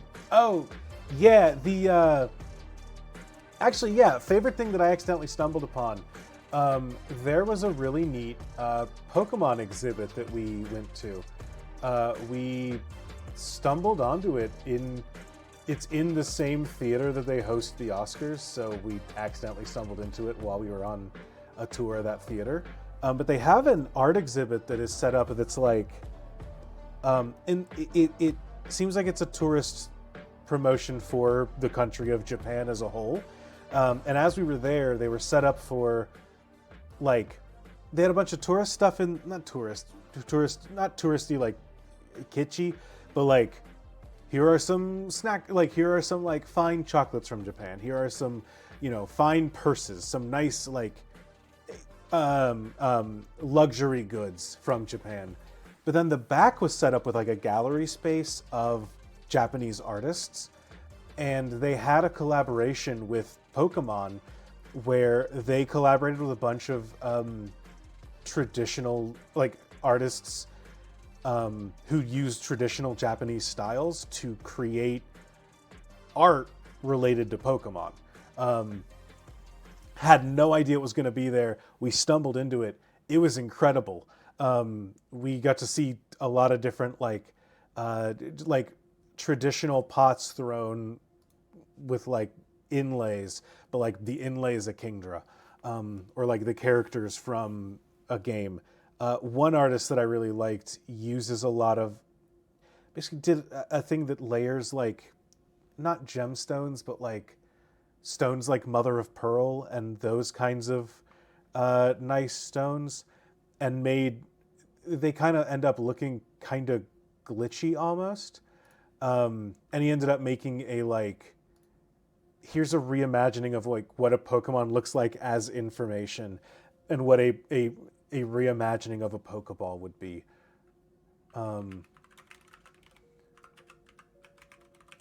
Let me see if I can find, here it is, at Japan House, Los Angeles.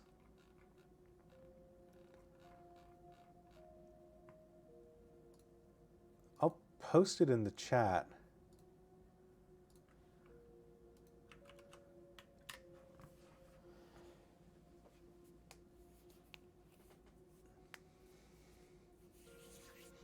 Yeah. Weirdly, my favorite moments in not in Japan, in LA were moments where Sam and I saw something where we're like, I'm gonna leave this tour group for a second. The good news is everyone in this tour group is over 60. They will not catch us.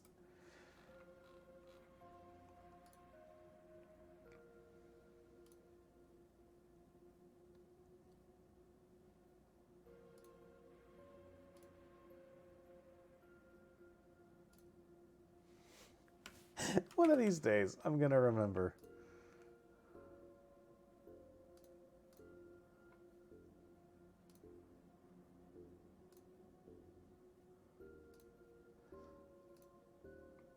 But yeah, my only trip to LA didn't end up with me seeing very much. Love to go back and do some of the touristy stuff without the familial entourage.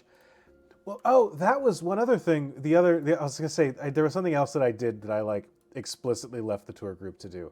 At the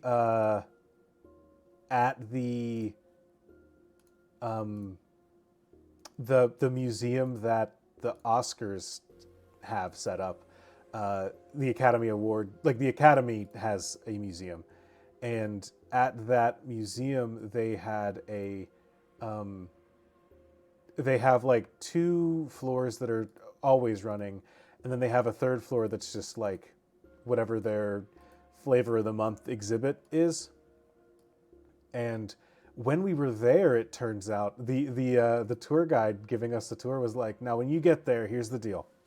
There are a bunch of really cool things on the 1st and 2nd floor. The 4th floor is going to give you a really great view of LA. You're going to be able to see the Hollywood sign. It's a really cool observatory. You all don't want to go to the 4th floor. The 4th floor is an exhibit that I assure you, you're not going to enjoy. It is an exhibit dedicated to an artist who has kind of made a career out of making some like gross out movies.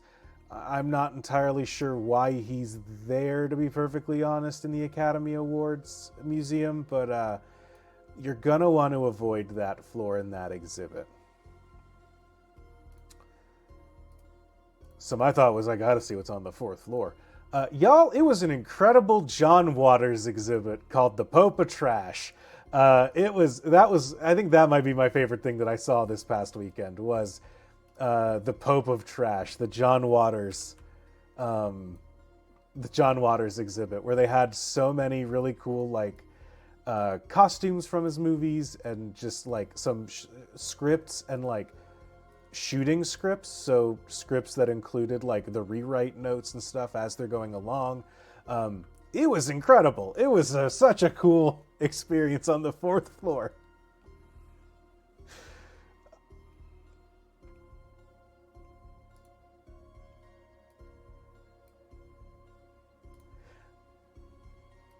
And it's one of those things where I was just like, man, she really oversold, like, on one hand, she's definitely overselling how, bad and raunchy this exhibit is. Because frankly, what it boils down to is like, there's a director who worked with people who were in drag. On the other hand, it's like, I get that, like, that is probably not going to be the intended experience that this crowd of over 60s is going to want to see on their one trip to LA. But like, I don't know, skill issue.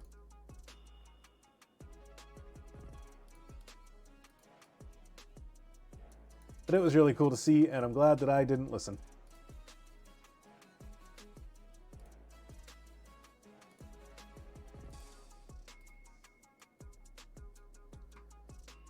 Does that look...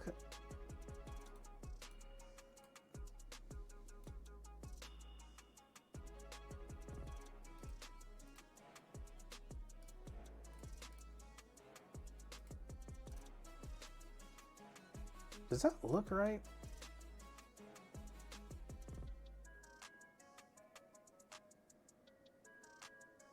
I guess.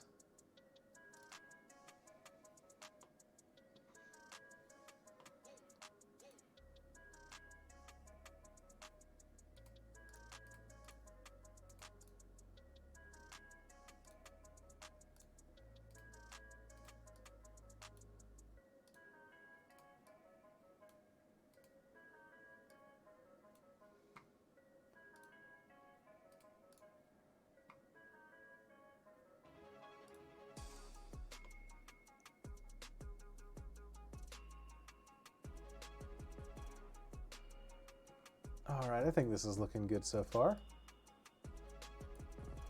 Oh, we were gonna do this.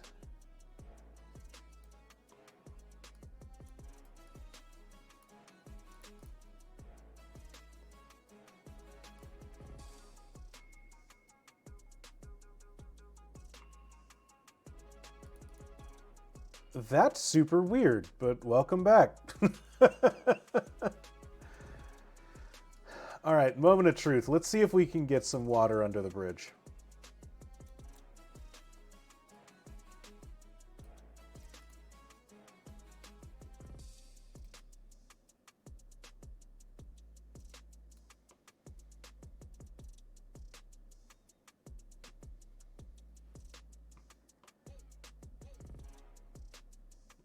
Yeah, Foam didn't want you to hear about the gruesome, horrendous John Waters exhibit.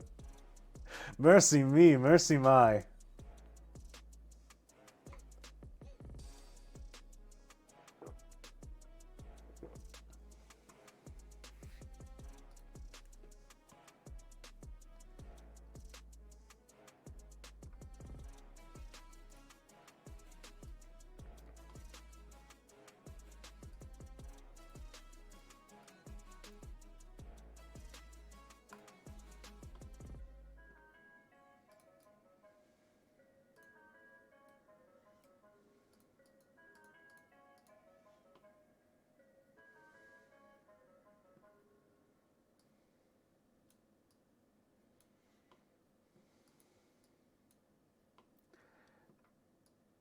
I will say I'm typically a little bit more sparse with how I lay out my grass, but you know what? You're opting to go down here, so I think that we're getting all sorts of grass.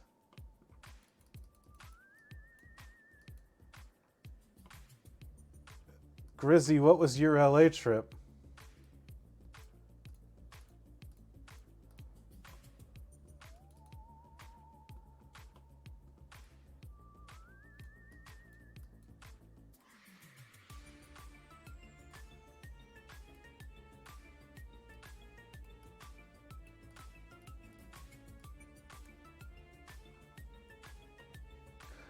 Also, you said truly horrifying, and this song did a weird pivot. Oh, it's called Trick or Treat. That explains it.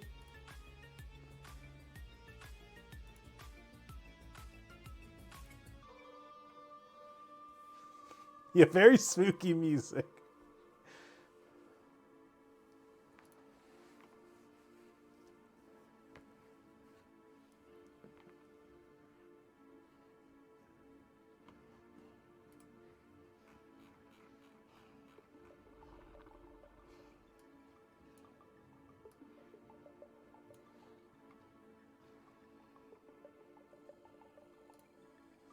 LA's theme song.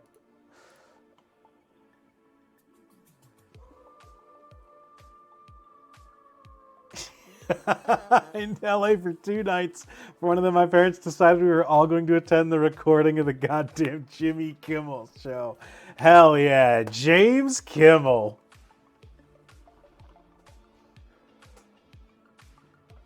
Somehow the better James of late night. But you wouldn't know it from watching him.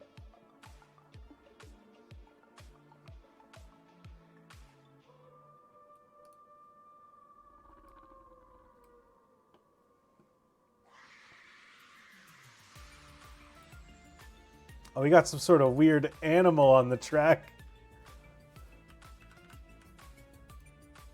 Special guest was J.J. Abrams promoting the release of Super 8. Okay.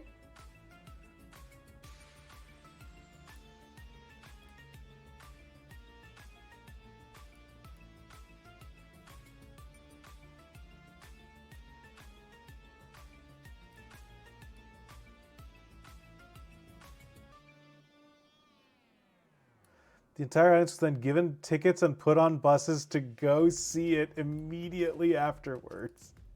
I forgot to... So, yeah, because they filmed those, like, way earlier in the day than they actually air. Right?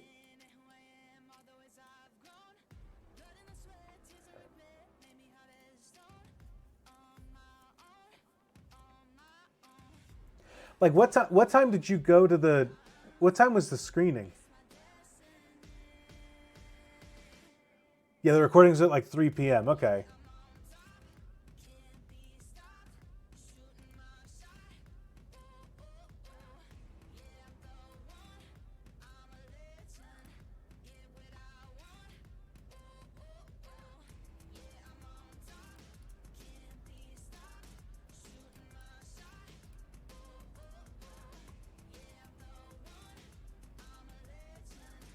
was weirdly fun for that movie. Very found footage at the time, I guess. We were in there for like 3 hours. Yeah, that's a long movie to truly, because it's the people that go to the Jimmy Kimmel show aren't like locals looking for a thing to do that afternoon, right? Like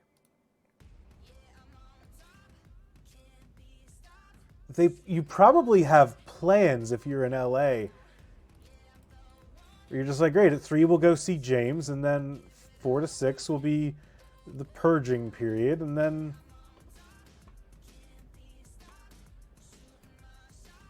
assigned to see completely isolated from my family, sat next to some weird clout chaser guy. Hell yeah. Jay, thank you. It's coming along. We got an abundance of grasses. Got a little Outlook platform. A lot of bridges.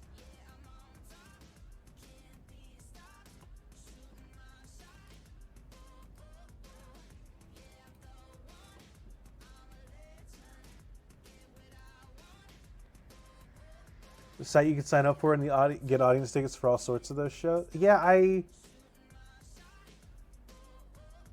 Yeah, some locals, but not the majority. I just mean that, like, if you're visiting LA, you probably have things that you want to do after the Jimmy Kimmel show.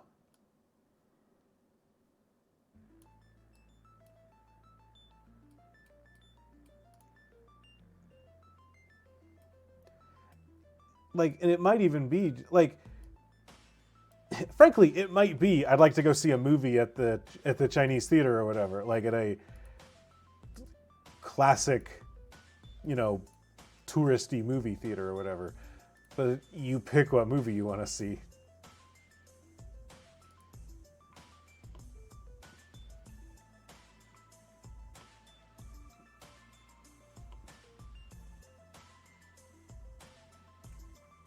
Oh, this is some music. He says as he finds a song called Baiting Game. It's a neo-noir song about fishing.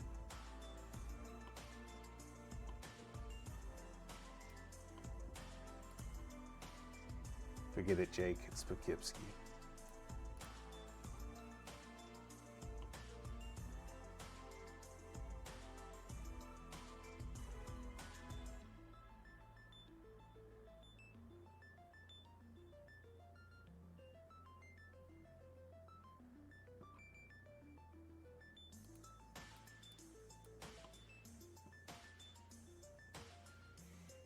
Aunts and uncle went to a taping of The Ellen Show and Fall Out Boy was the guest. They all gave me and my cousins their free Infinity Down High CDs. That's how we got into Fall Out Boy. Talked to people a few hours south of LA who said the highlight of their year was being on Let's Make a Deal. Now, is that being on Let's Make a Deal, or is that like being in the audience taping for Let's Make a Deal?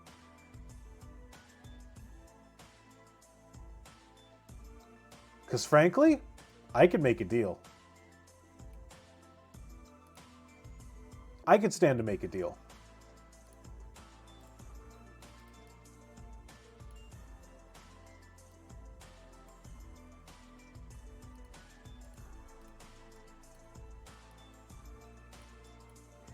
Yeah, I don't think it's super far-fetched to say, yeah, the highlight of my trip was I won a bunch of money. Being on it, hell yeah.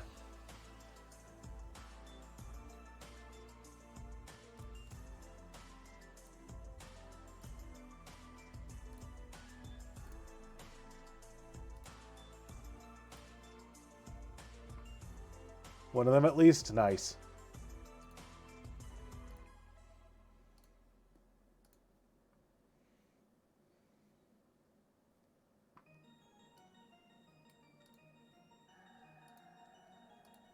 Oh, we got another spooky Halloween song.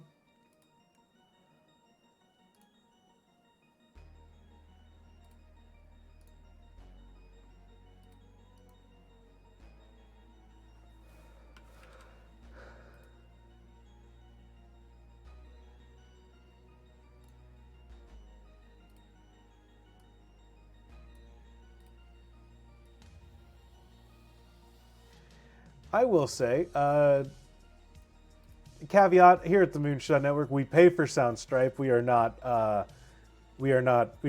sponsored by them, but we do use them, and I like their library. But sometimes you look up some of these and it's just like, oh, you got us a spooky Halloween song, huh?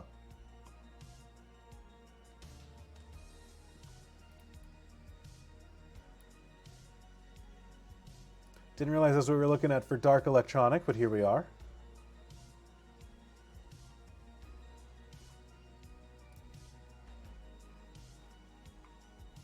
I do think, I will say, to look at game dev for half a second, I do think there's some weird, like,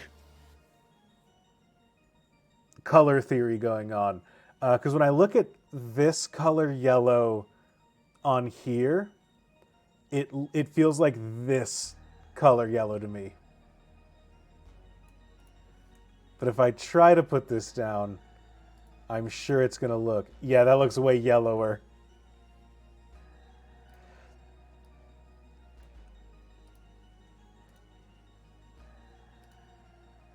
Oh, those look way better if I... Yeah, let's get these edges right.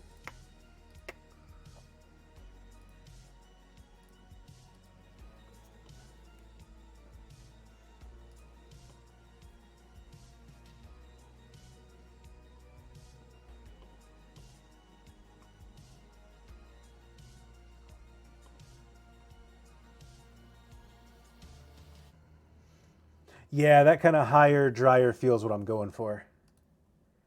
I'm hoping it works.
I think this bog is going to lead into, I think, the next town.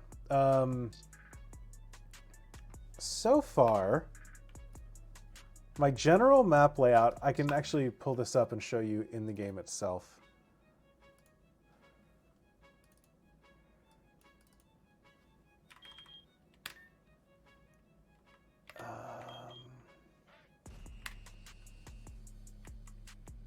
So this map is not currently connected to anything.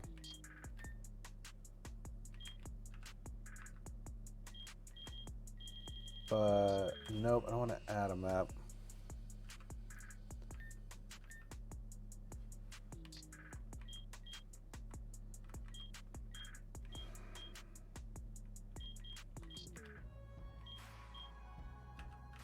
I guess I can't really see the full map while I'm...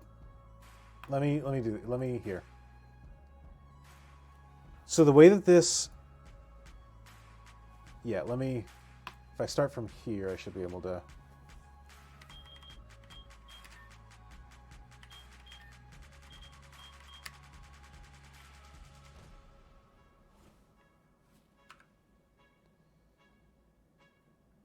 Okay, S is go to another map. So let's go to Gilden Ring. So we've got, here's the general layout of how my game is currently working. We start here, New Sage Town. Route 1, small city. Route 2 connects back to here. Shh, don't tell anyone. They don't actually map up like that one-to-one, but they do this.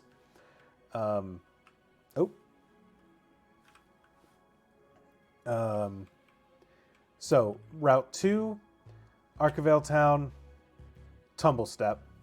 Tumblestep goes two different directions. It goes north into the mountain and then an exit. Or it goes south.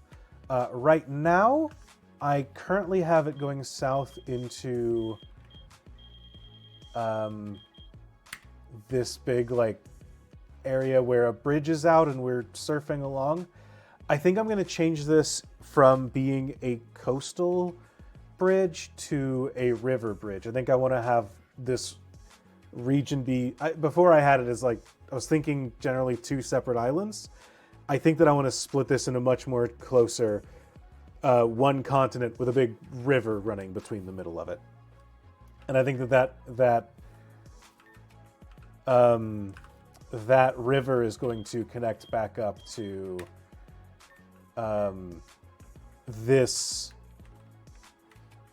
kind of this area. I think that I might want to have, basically that river is here. It'll be coming down here in some place, and then we'll figure out where that connects up from here. So we've got this lower, just kind of a, what is that? East, kind of eastward trudge till you get to the mountain. From there you go up through the mountain, up to the exit, which is here, takes you into Noct, into the valley, up into Gilden Ring. From here, we're going up into the swamp. I'm also going to have a section out to the left that is going to go down another route. That one's going to be just I hate saying a more generic route, but I think a more foresty, or actually, frankly, if anyone has any ideas for a route for a Pokemon game, I'd love to hear it. Because it's just outside of a valley. And these are going to lead... I think that basically, one of them I think is going to lead to a town where you get to the town, you fight a gym leader, and then you can go back and go up to more gyms. But I haven't done all of that mapping out necessarily yet. I'm kind of just putting together ideas that I want to be in a map and then figure out where I'm going from there.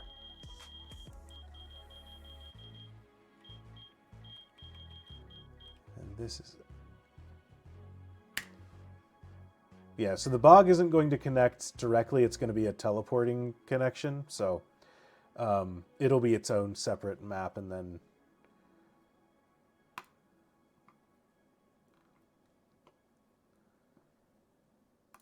Ooh, like the poppy fields in Wizard of Oz. I kind of like that idea.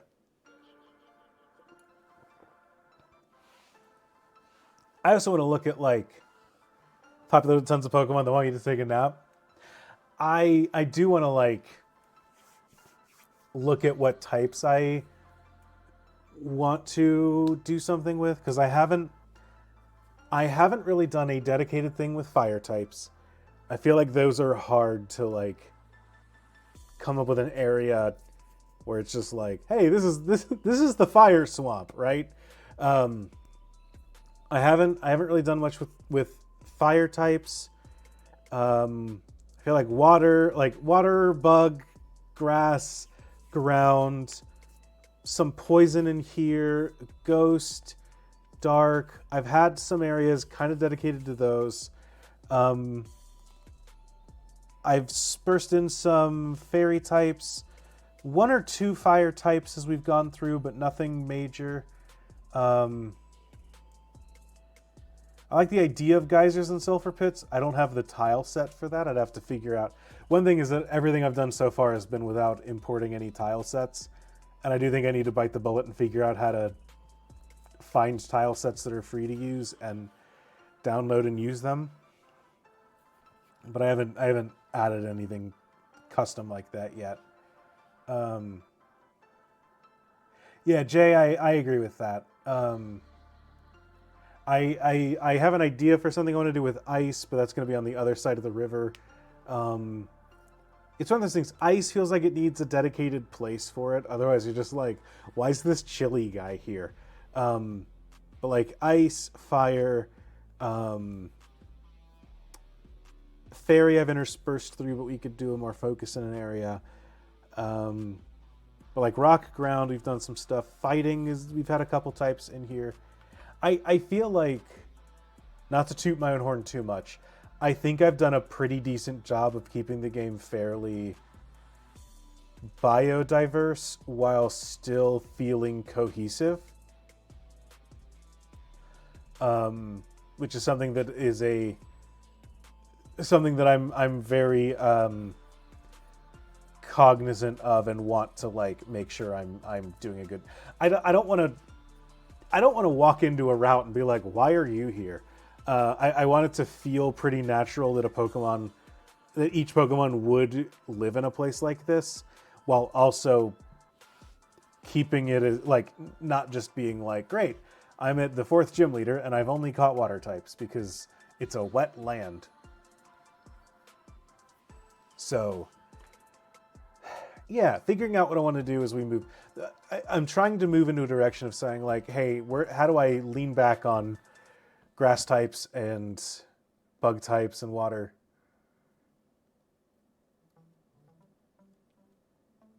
Yeah, I have a couple. That's one of the things I wanted to do with the. I have this like scrapyard area where you don't see it in here, but it's set up like a cave where Pokemon just jump out. It's not. What are you? Oh, right. When the Rockets leave, other people are around.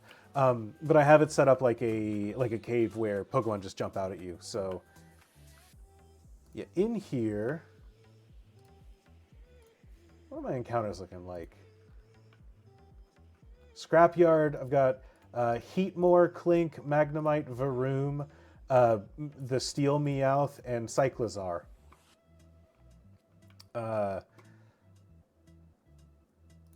And then in the swamp, in the valley area, I've got Doduo, all 3 Tauros, the new fighting Tauroses, Cufant, Garafarig, Ponyta, Teddiursa, Varoom, just because it's around in the area here.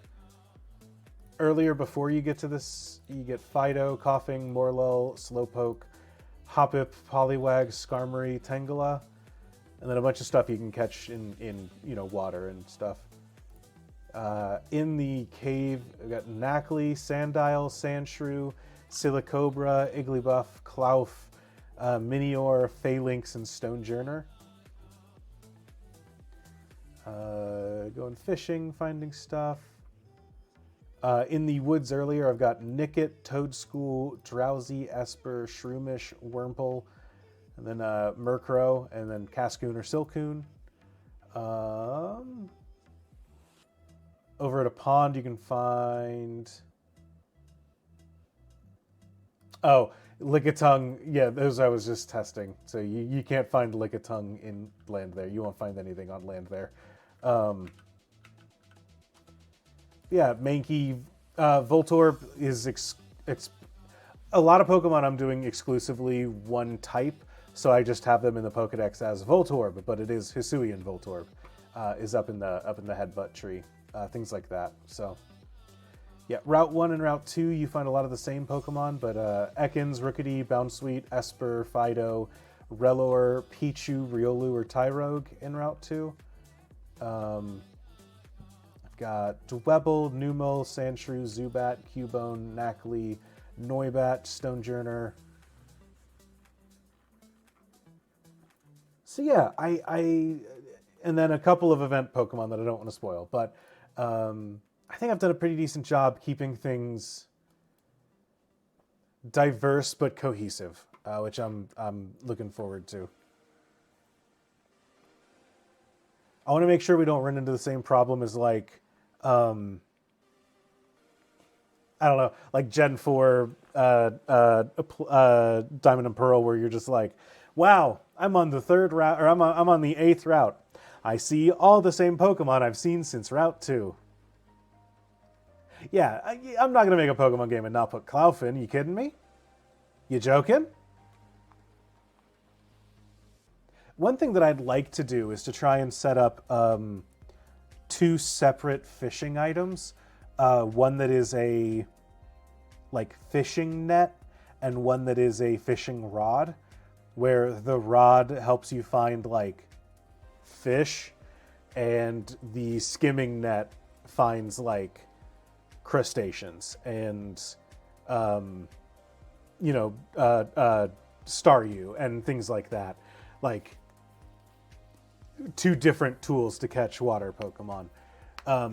Probably won't change a lot of stuff for like if you're just playing through regularly, but something that would help, that would be kind of helpful for like, well, if not helpful, but let you control something a little more for like a Nuzlocke run of, I'd like a water type. Am I going for like Goldines and Finians and Magikarp, or am I going for Shelder and Clauncher and, stuff like that?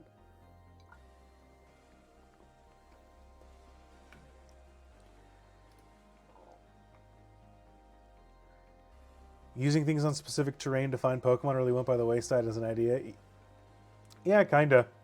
I'm doing a couple of specific things. Like I have a couple of different like what am I even trying to say?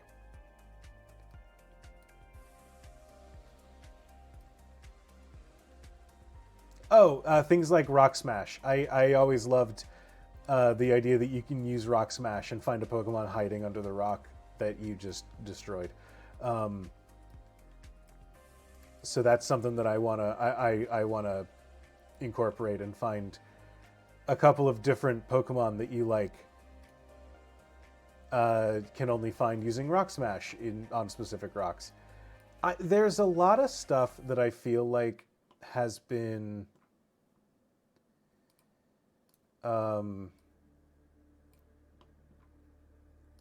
you see it in a lot of like fan games too, but I think that there are a lot of concepts that get removed often in the name of removing friction. And if you've watched my streams long enough, you might know that I really like friction. I love when things are kind of hard and when you can lose a video game, and I really like friction in games. And so there are some things that I want to bring back in this. Like, I like HMs. I know that I'm the minority there, but I like HMs, and I want you to need to bring a specific Pokemon if you want to do all of the different kinds of traversal that you could possibly do. I like the idea of saying like, hey, if you want to climb up a rock, you should bring a Pokemon that knows how to climb a rock. Things like that. So I'm excited to force you all to be masochists with me.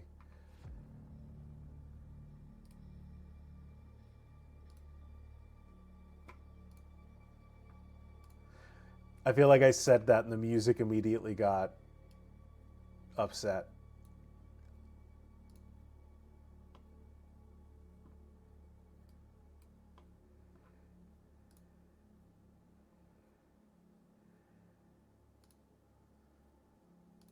Magma walking HM. Now there's an idea.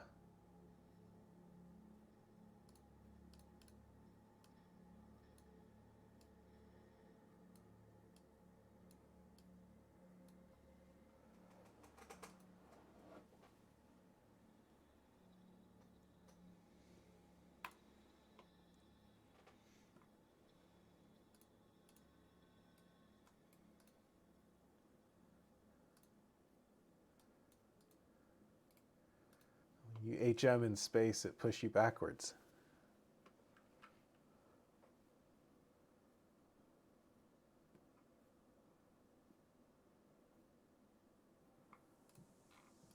That could be cool.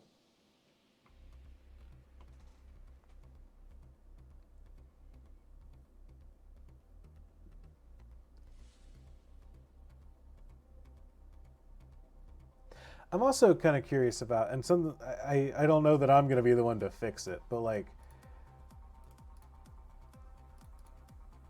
it's always been weird to me that,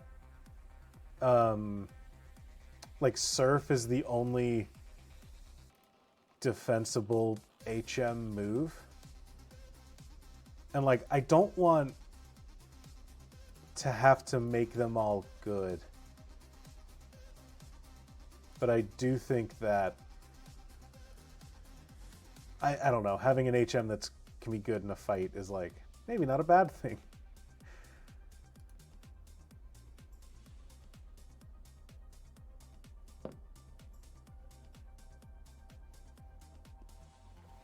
Red Seraph, I've been doing too much with like Paradox Pokemon and stuff that I just spent a long time looking at your message and thinking, which one's Iron Boots?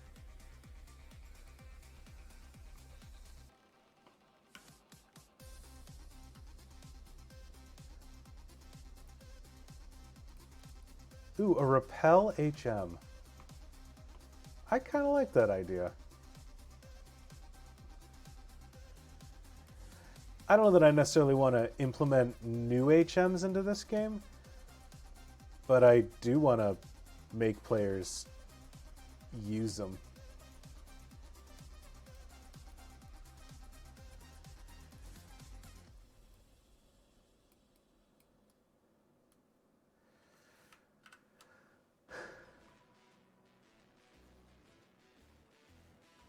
Frequency Strength made into a rock type move, and that goes a long way on its own and fits the move concept well.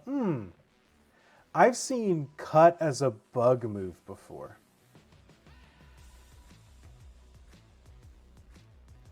Make the HM a hold item instead of a TM. Only specific kinds of Pokemon can hold it.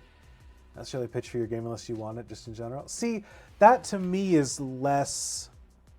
Because that becomes a more... To me, it's more frustrating to have to, like... There's the obvious workaround of saying, like, okay, so I just give this to a Pokemon whenever I want to get rid of a bush in my way or whatever, right? And so then I feel like to play optimally, I now have to, like, go into my bag every time that I see one and equip it to a Pokemon and swap out their current held item so I can cut it down and then swap it back.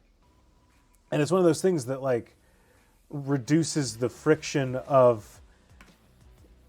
It like adds friction in a different way because you can optimize around it.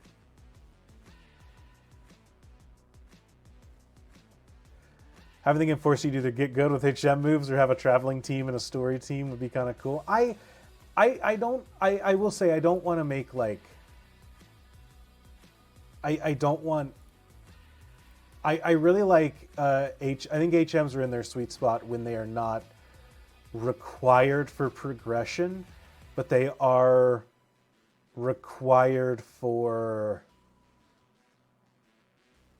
extra stuff. Like here, you can get through the game just fine without using an HM. But if you want to get down and catch Pokemon, you're going to have to bring something with Cut. I like that kind of an idea.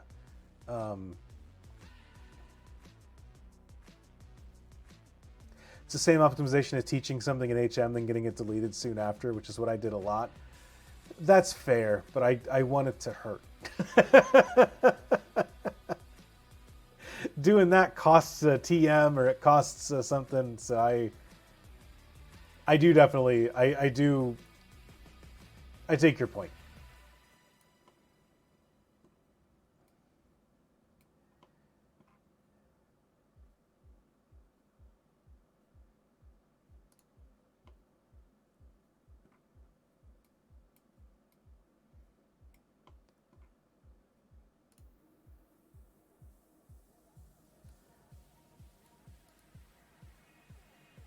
And I will admit, I do know that I'm very much the old man yelling at clouds when it comes to TMs.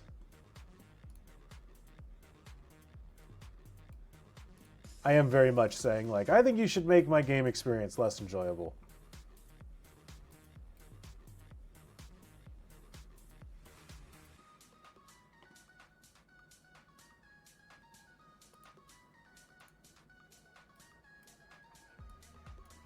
I may be wrong, but at least I'm self-aware.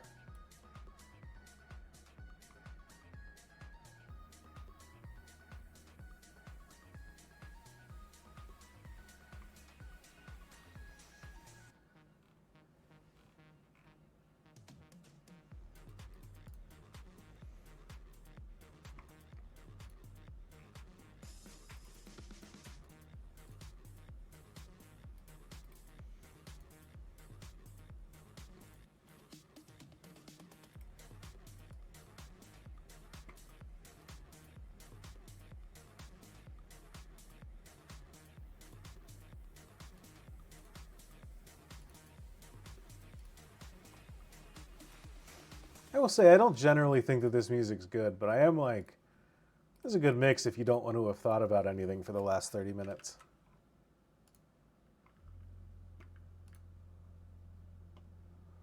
All right. You know what? Because we can...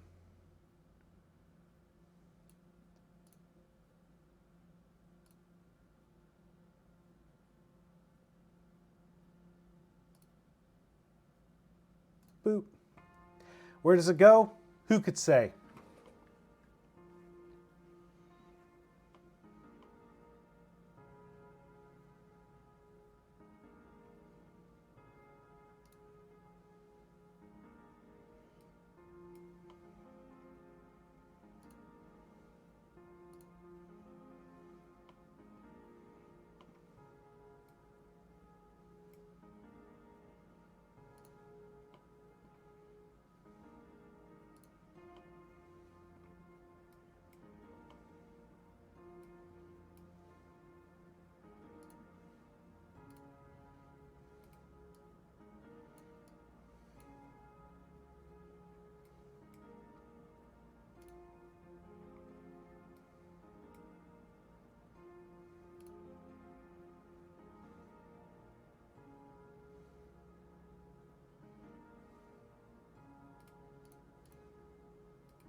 Maybe this has to get gone and we just have to... That's going to be just a stronger, more cohesive piece.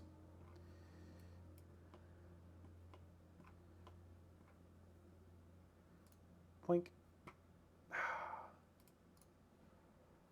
Do you think it'd be cool to have a bog go to a town that's like a water processing plant, since a lot of bogs and marshes are natural sources to purify water? Where?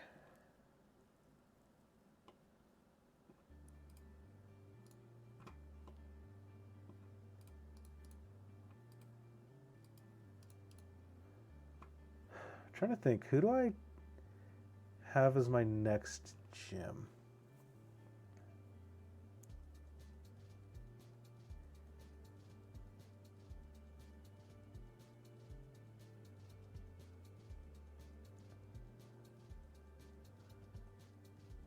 I'm trying to think, because I think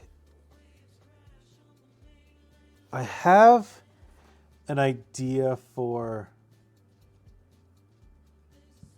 my water gym.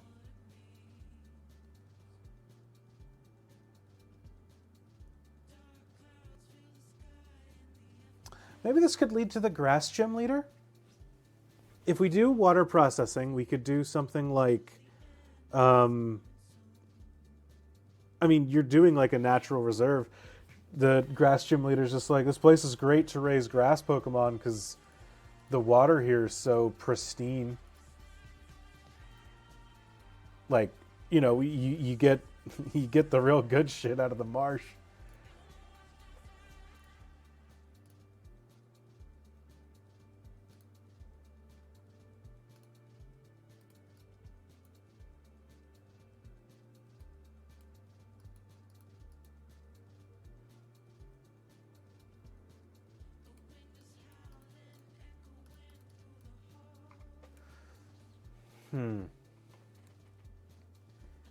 Because I do think, I'm trying to think of what I have my gym leaders currently set up at. The last gym was level... Oh, closed out of it all.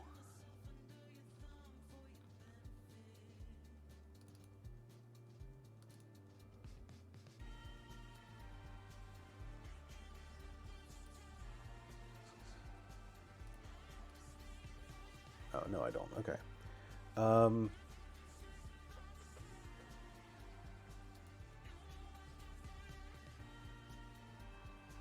Okay, here we go. Last gym was level 30 was the ace.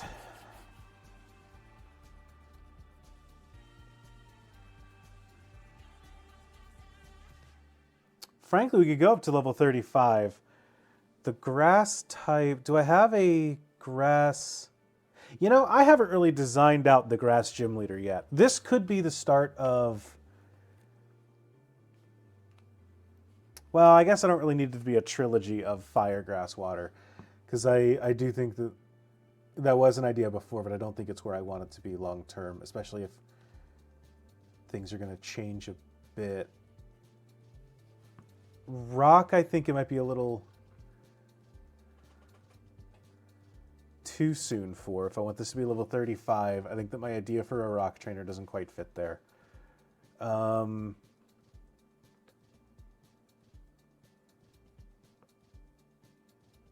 I want to give Bugsy the chance to be a really powerful bug type trainer. So you know what?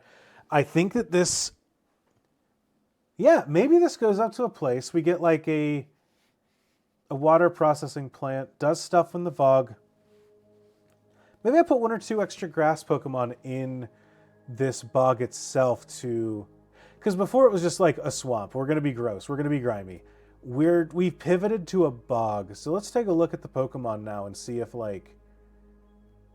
Should those change? Now it's the bog. Lickitung, still think fits. Grimer fits a little less, I think, in a bog than it does in a swamp. Sam no longer enjoys this brainstorming. Noctowl, I think, fits well. Poliwhirl fits, but I do think that we have it in other places a couple different times. And I wouldn't be opposed if we changed it to something else. I don't think Sizzlipede fits in the bog anymore. I think it was already a bit of a stretch in a swamp. I don't think it fits in a bog. Bogs, I think, are a little wetter. Yanma, I think, fits. Shelmet and Carablast fit because I want them, and I think that this fits them better than other places do.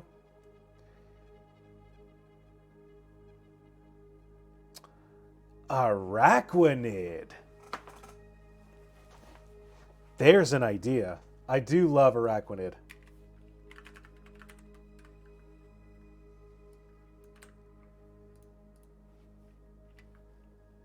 Do we have any bog birds or herons? I put Ducklet anywhere? I have not put Ducklet anywhere. I don't think I want... I don't think I want ghosts here. I've got a lot of ghosts earlier on, so I think that I want to stay away from adding too many extra ghosts.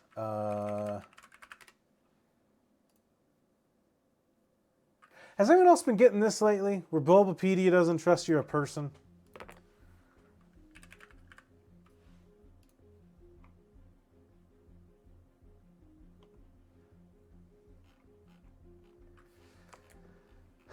All right.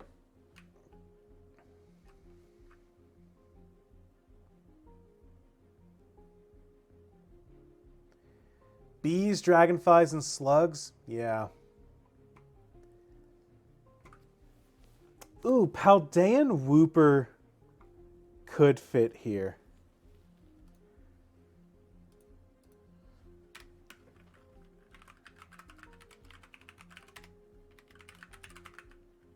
I do feel like Tangela is just kind of... Oh, did I just paste that?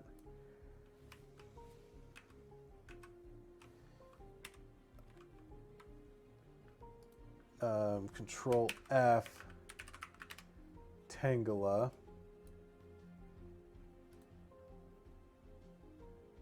Okay, I already have Tangela able to be found somewhere. So I don't think I want it here.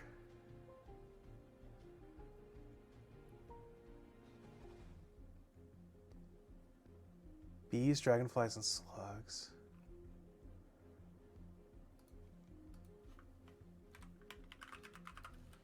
Ducklet.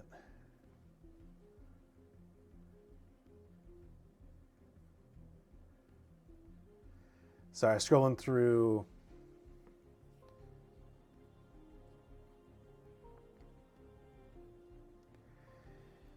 Cramorant. Noibat I've got in another place or two. Cramorant. Here's the thing. I think Cramorant's more of a sea bird than it is a bog or river bird, so I'm not going to include it here. And these are the kind of gut feels that I'm going with. Delmise is also for anchors. That's an ocean Pokemon, not counting it. Big Shell Gudra is already in the game as an event Pokemon, so I'm not going to have it catchable anywhere.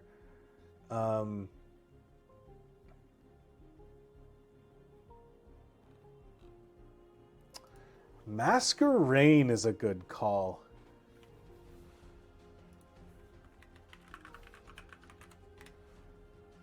All right, let's look through grass Pokemon. Now, I will say, we have now reached the point where we're just like, how do we add more grass and water type Pokemon to this game? So I do want to put a little pin there. Excuse me. Carnivine feels kind of boggy. Are you any good or interesting? You're in the Great Marsh. What do you do for me? Decent attacker.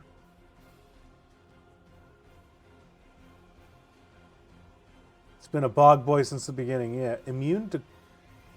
Oh, does it have levitate?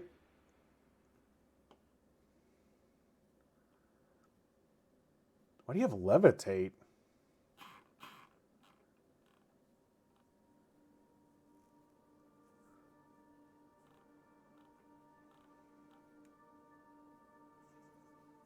Hisuian Voltorb is in the game. It is a Pokemon you can headbutt out of trees.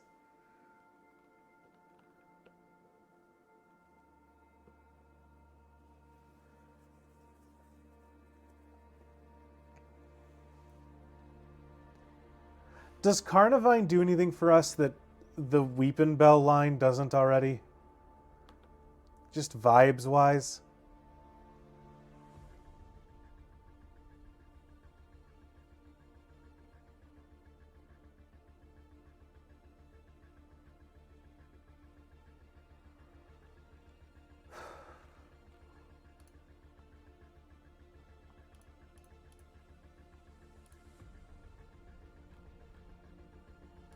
I'm going to put it down as an idea.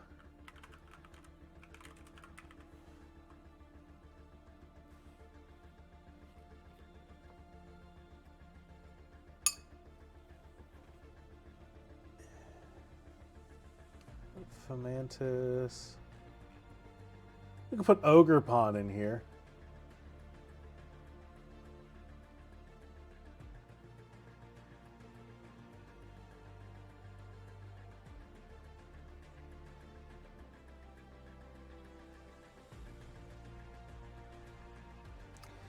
You know what? I am going to cut the Grimer here because there's another way you can get a Grimer in this game. So... Oh, there's a part of me that's like, what if we just put Oddish and Bellsprout lines in here. But I also don't want to overload too many grass poison types.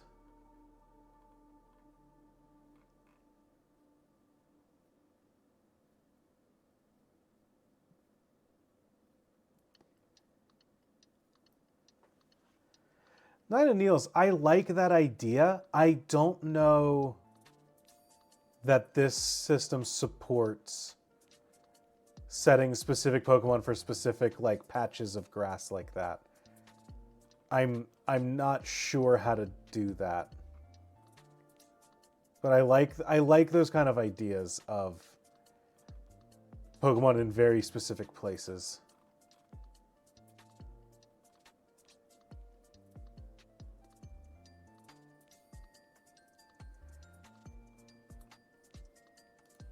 I feel like, do I have Lombres a lot before?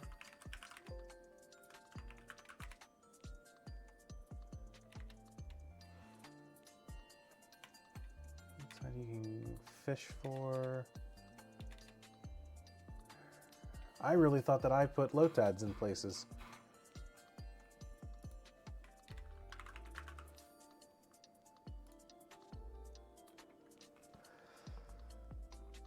I will say we're also at level 25, so I should, at the very least, consider doing some of these as like 12% to get a Lombre, 3% to get a Lotad to get my 15 or whatever.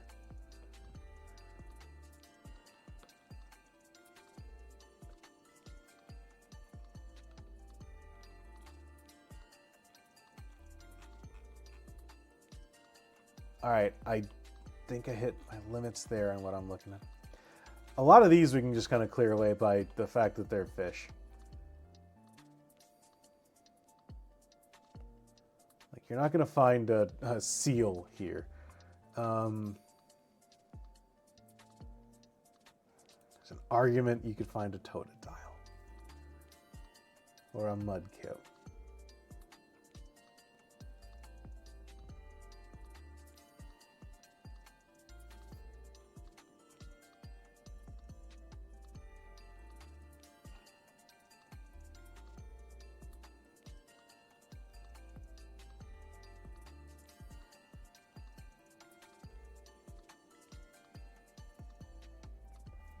I probably could. I think that I don't know that I would want to do a geyser in a bog. But we could probably get an area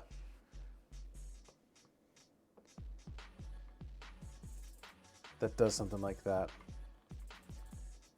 Yeah, water ground types are a bit of a shoo-in.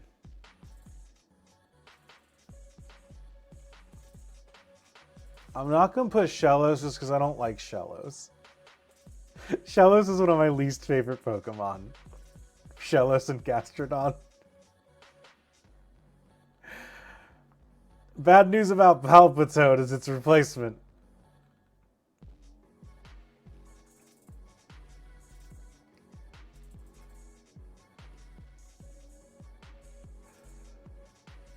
I kind of like Corphish.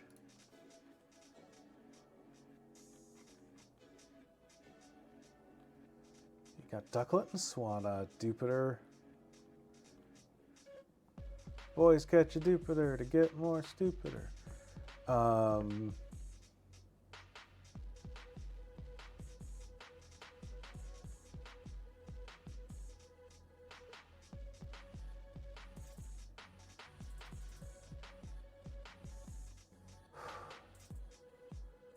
I could do Rapid Strike Urshifu.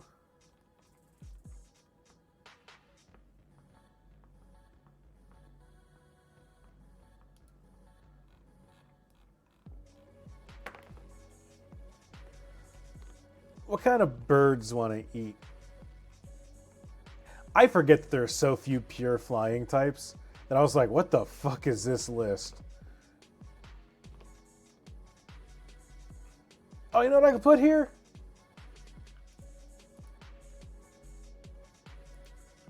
The toucans.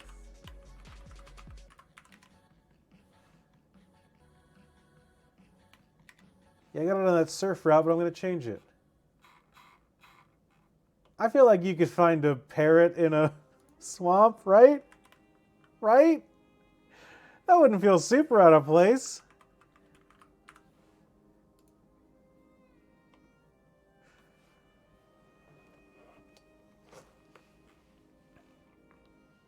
Oh, flamingos love bogs.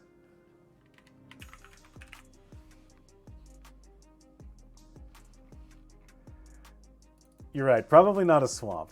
You're probably not a swamp. You're right. I just like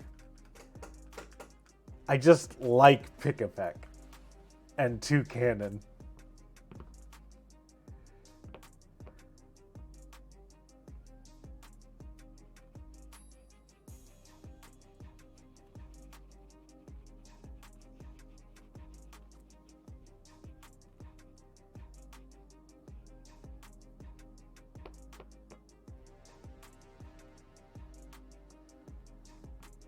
I am thinking about far-fetched.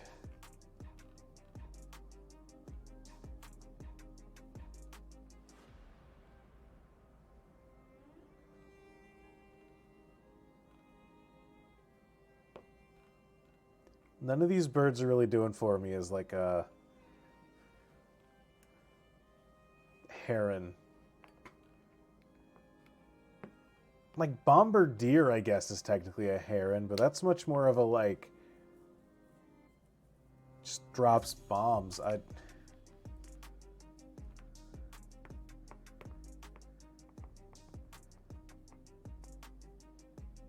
What kind of bird is Oricorio?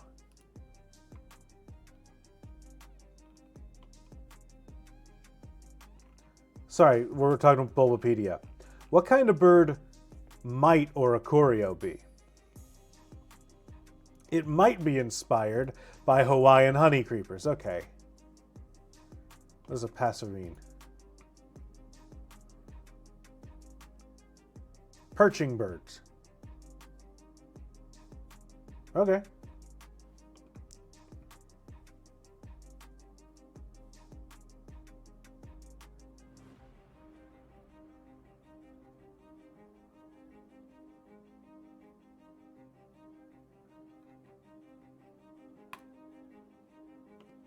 Carnivine, get out of here.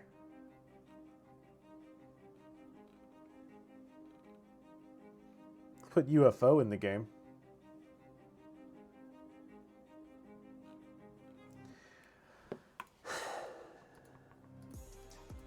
I kind of like Oricorio, but it is one of those things that, like, if you give a, like,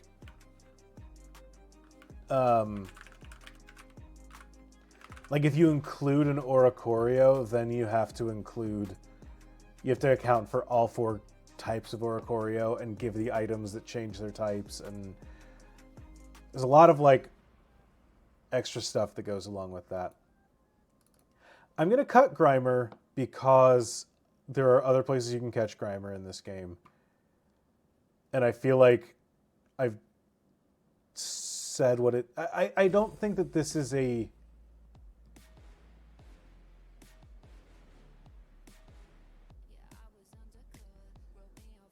I think it's, you kind of get the question of like, what are we doing here? What is the vibe here?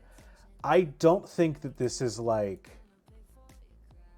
When I initially thought of it, my idea was this is a poison swamp, not a full-on like Dark Souls poisony swamp. But I don't think that this is like that kind of gross. I don't think we want Grimer.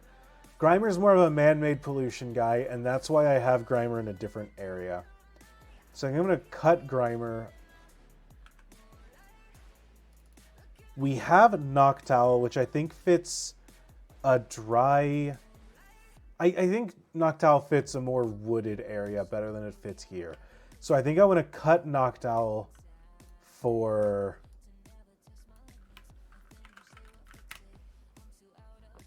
level 35, Swanna.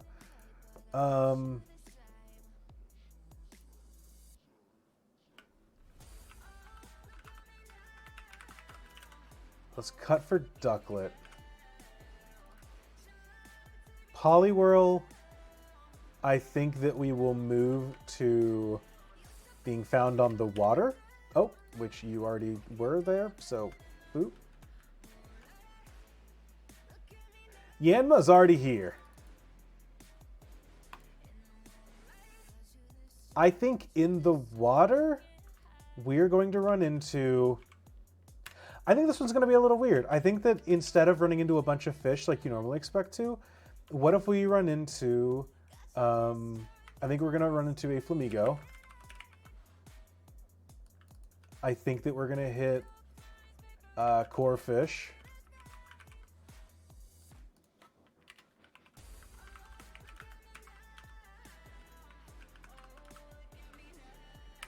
I think that we're going to hit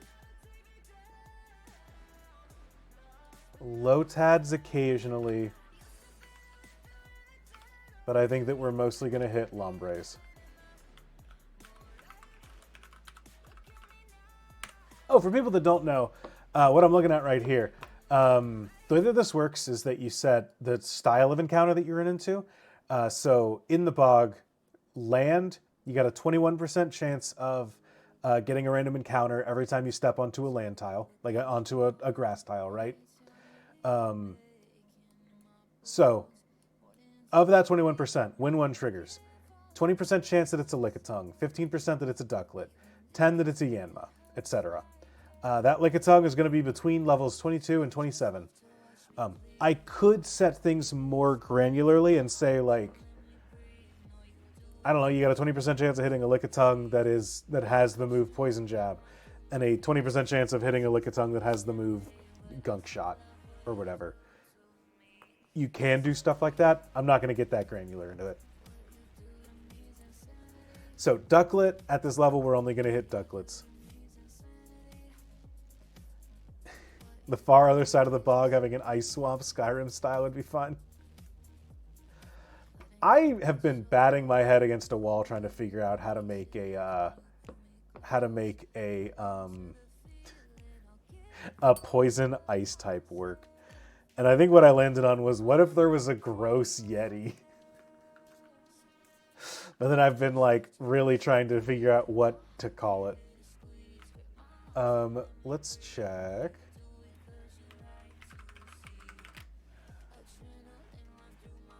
Jupiter evolves at level 20. Evolves at level 22. That's so low. All right, well then let's say we're going to find Jupiter between 22 and 24.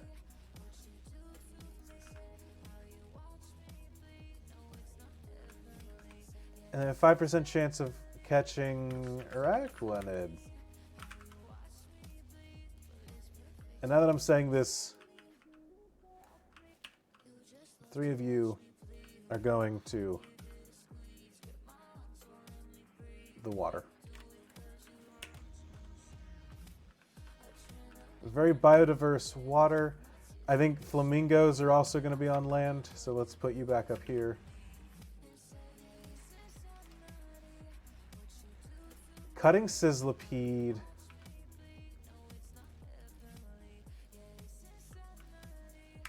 I need to do some work to make Wooper work, but I'd like to do that.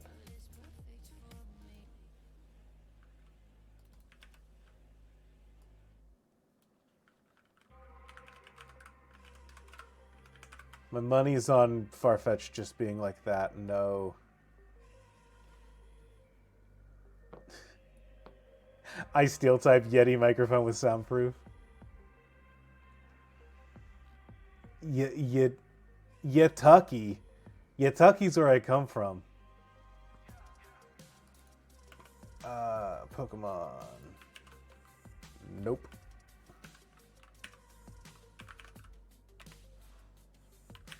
Farf. Yeah, okay. No, nothing. All right. Do not save any changes made to that document. Okay. 20, 30, 40, 50, 65, 70.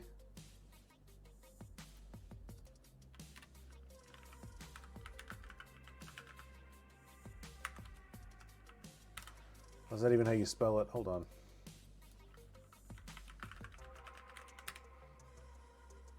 Nope.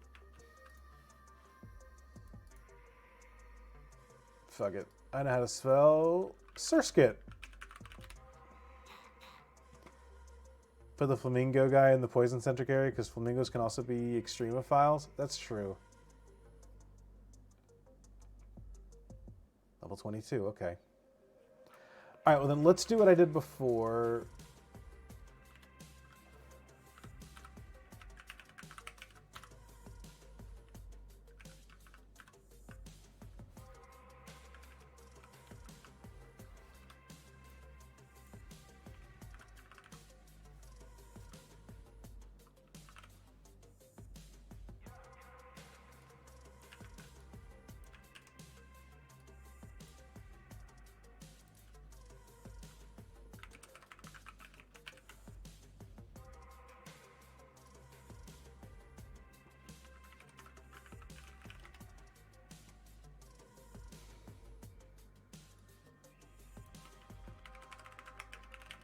Because I got excited, isn't it? Yeah. 21, okay.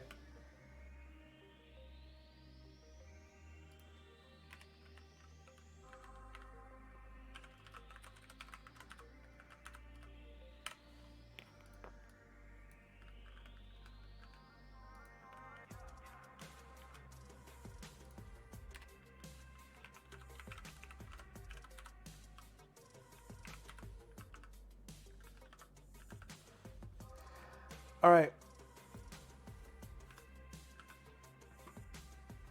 Chilpacabra. Gyroastes for the Chupacabra. All right. I will say, designing a Pokemon game, the most important apps that I use is Notepad++ and Calculator. All right.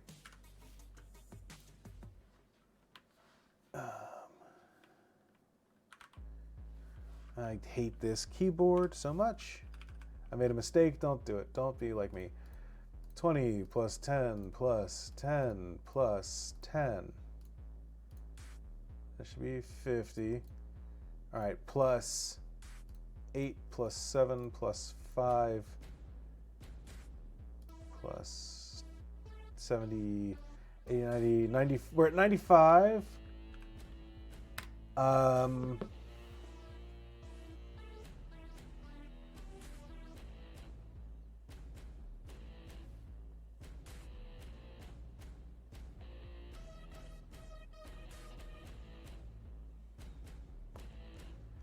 My brain's broken in a way that I can't do that. I can't just not let them equal 20, not equal 100%.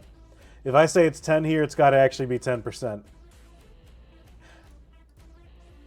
I know, but it's how it's got to be here.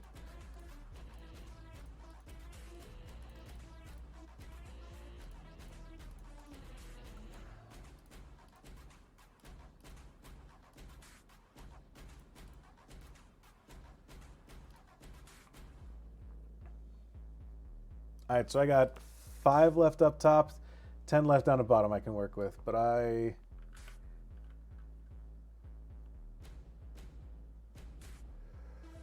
let's do it like this. Let's do, no, I want 15 for this line, 15 for this line.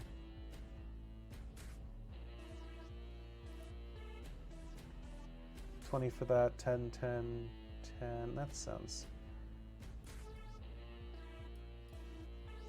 You know, let's do...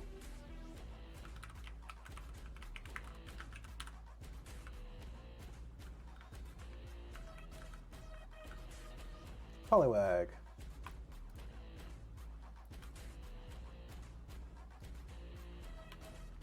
Yeah, why not? Let's bump up the rates on Bellsprout there. All right.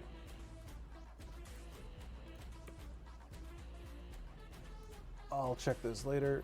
Did I finish this map or am I like... very close? I'm very close. In the meantime, here's what we're going to do. Let's compile those scripts together. Figure out which one I spelled wrong. Because without a doubt, I've spelled it wrong, and it'll tell me, nope. My code officially compiled on the first try. Take that, developers. Yeah!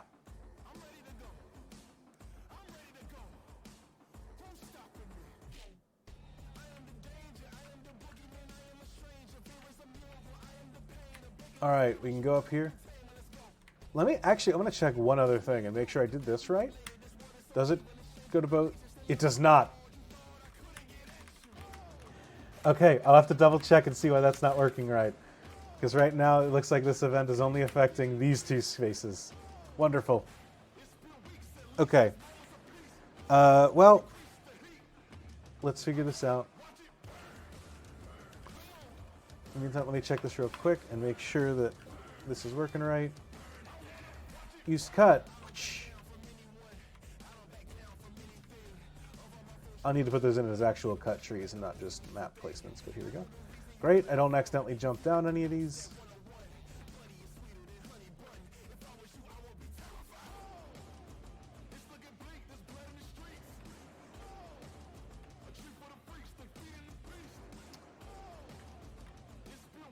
All right, either we're getting very lucky, or I do think that the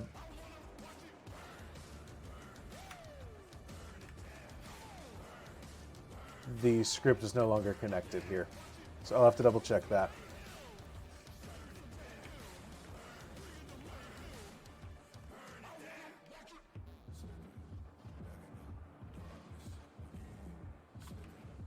All right, and then from here,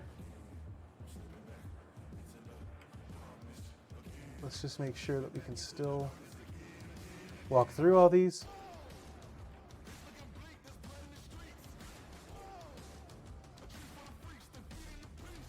All right. Let me make sure this doesn't let me like jump down. Great. All right, I am going to populate this this route with trainers, but I do not have time to do that tonight. So if you want to be on this route, please give me a name. It's not in the right spot. Oh no, that's exactly where I put it. Great. If you put a name in the chat or DM it to me, actually put a name in this chat right here and I will take a screenshot of it, of what you want a trainer to be named. We're going to have a lot in here, both above and below ground, so please hit me with names. A name and then like a Pokemon you'd want them to have based on them being in this swamp or in this bog, and I will do what I can depending on what Pokemon I have available to me. I know I'm designing it, but you know what I mean.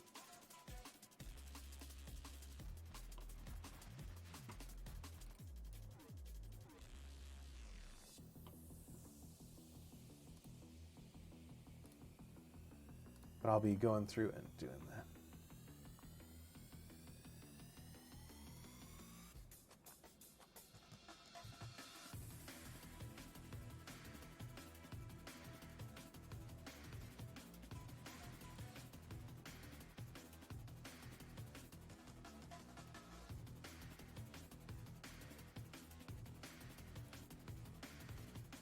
These are the local Pokemon from like the routes nearby.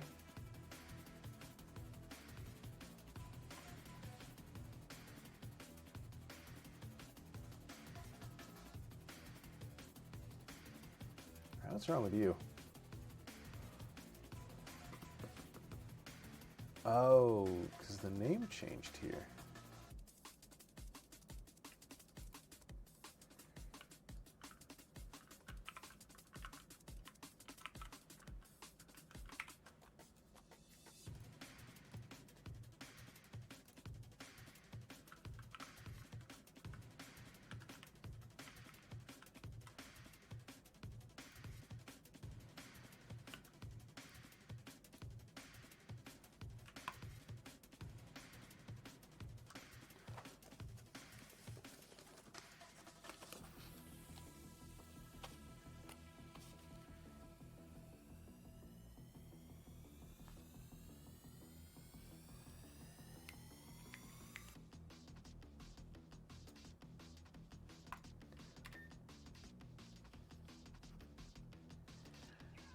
Alright, what do we got?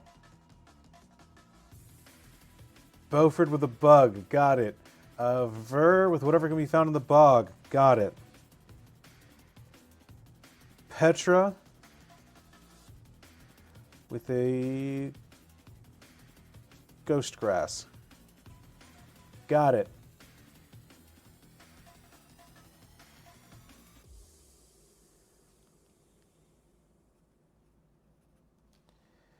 Last poison with a weeping bell.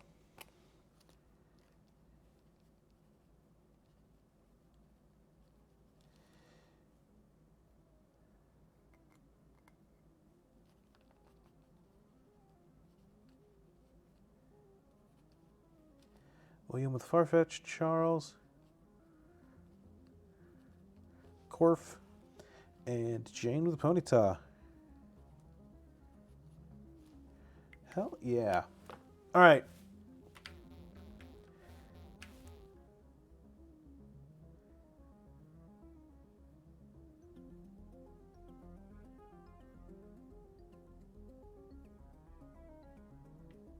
I do think that I fixed that issue with the thing before. Let's double check. That's good.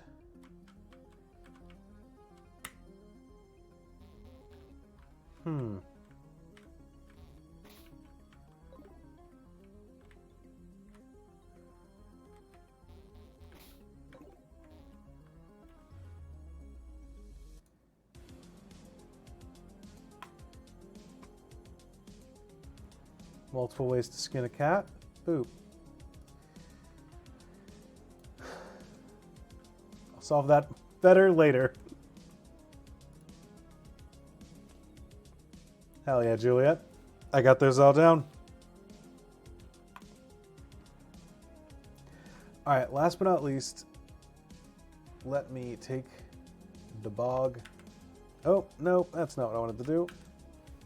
I wanted to copy you because I need to open this in debug mode and figure out why these Pokemon aren't being attached.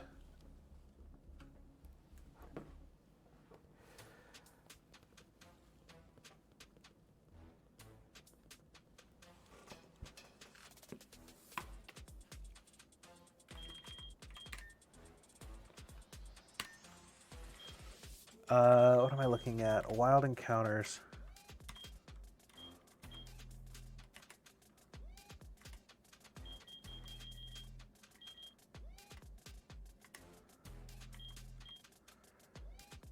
Yeah, this is what I want. Headbutt, water, yep.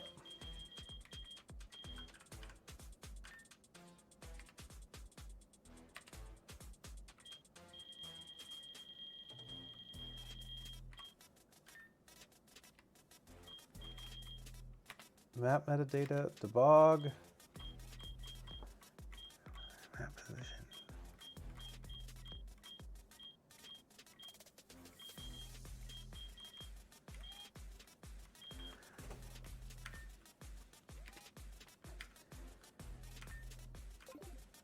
All right, here's what I'm going to do. Let's go open this up.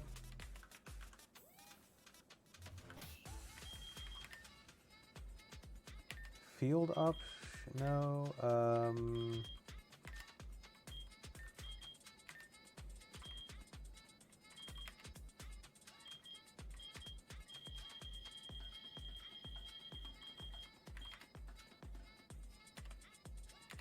Map ID. Debug.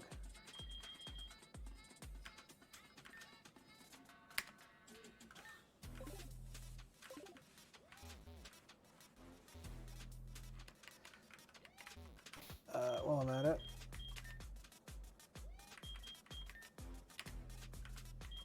just give me a demo party.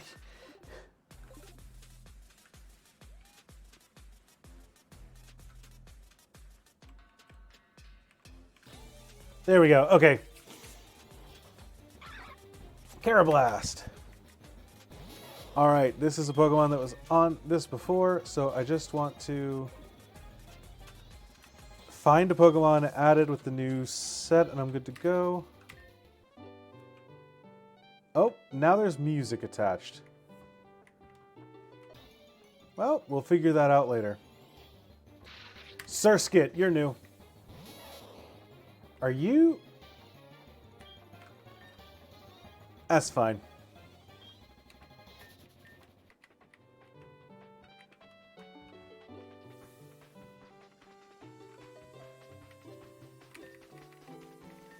Alright, last but not least, do we find Pokemon when we surf?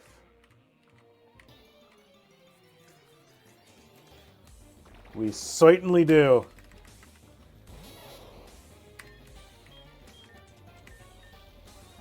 Oh, well, apparently counts as the A button.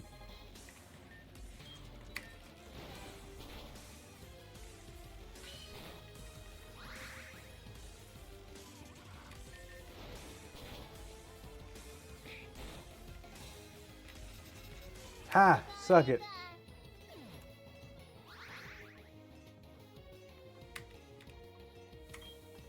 Alright, y'all want to know weird pet peeves with Andrew? I don't like it when they make Pikachus cry like the anime. It should go like everything else. I don't have any Pokeballs. That's fine. Perfect. Alright. Game's working. Thank you all for helping me get over my my weird gamer's block. I've been struggling with what I wanted to do with this swamp for a long time. And what I needed to do was just get on stream and make myself do it in front of a bunch of other people. So thank you all for joining me tonight. This has been really cool. I've had a good time doing this.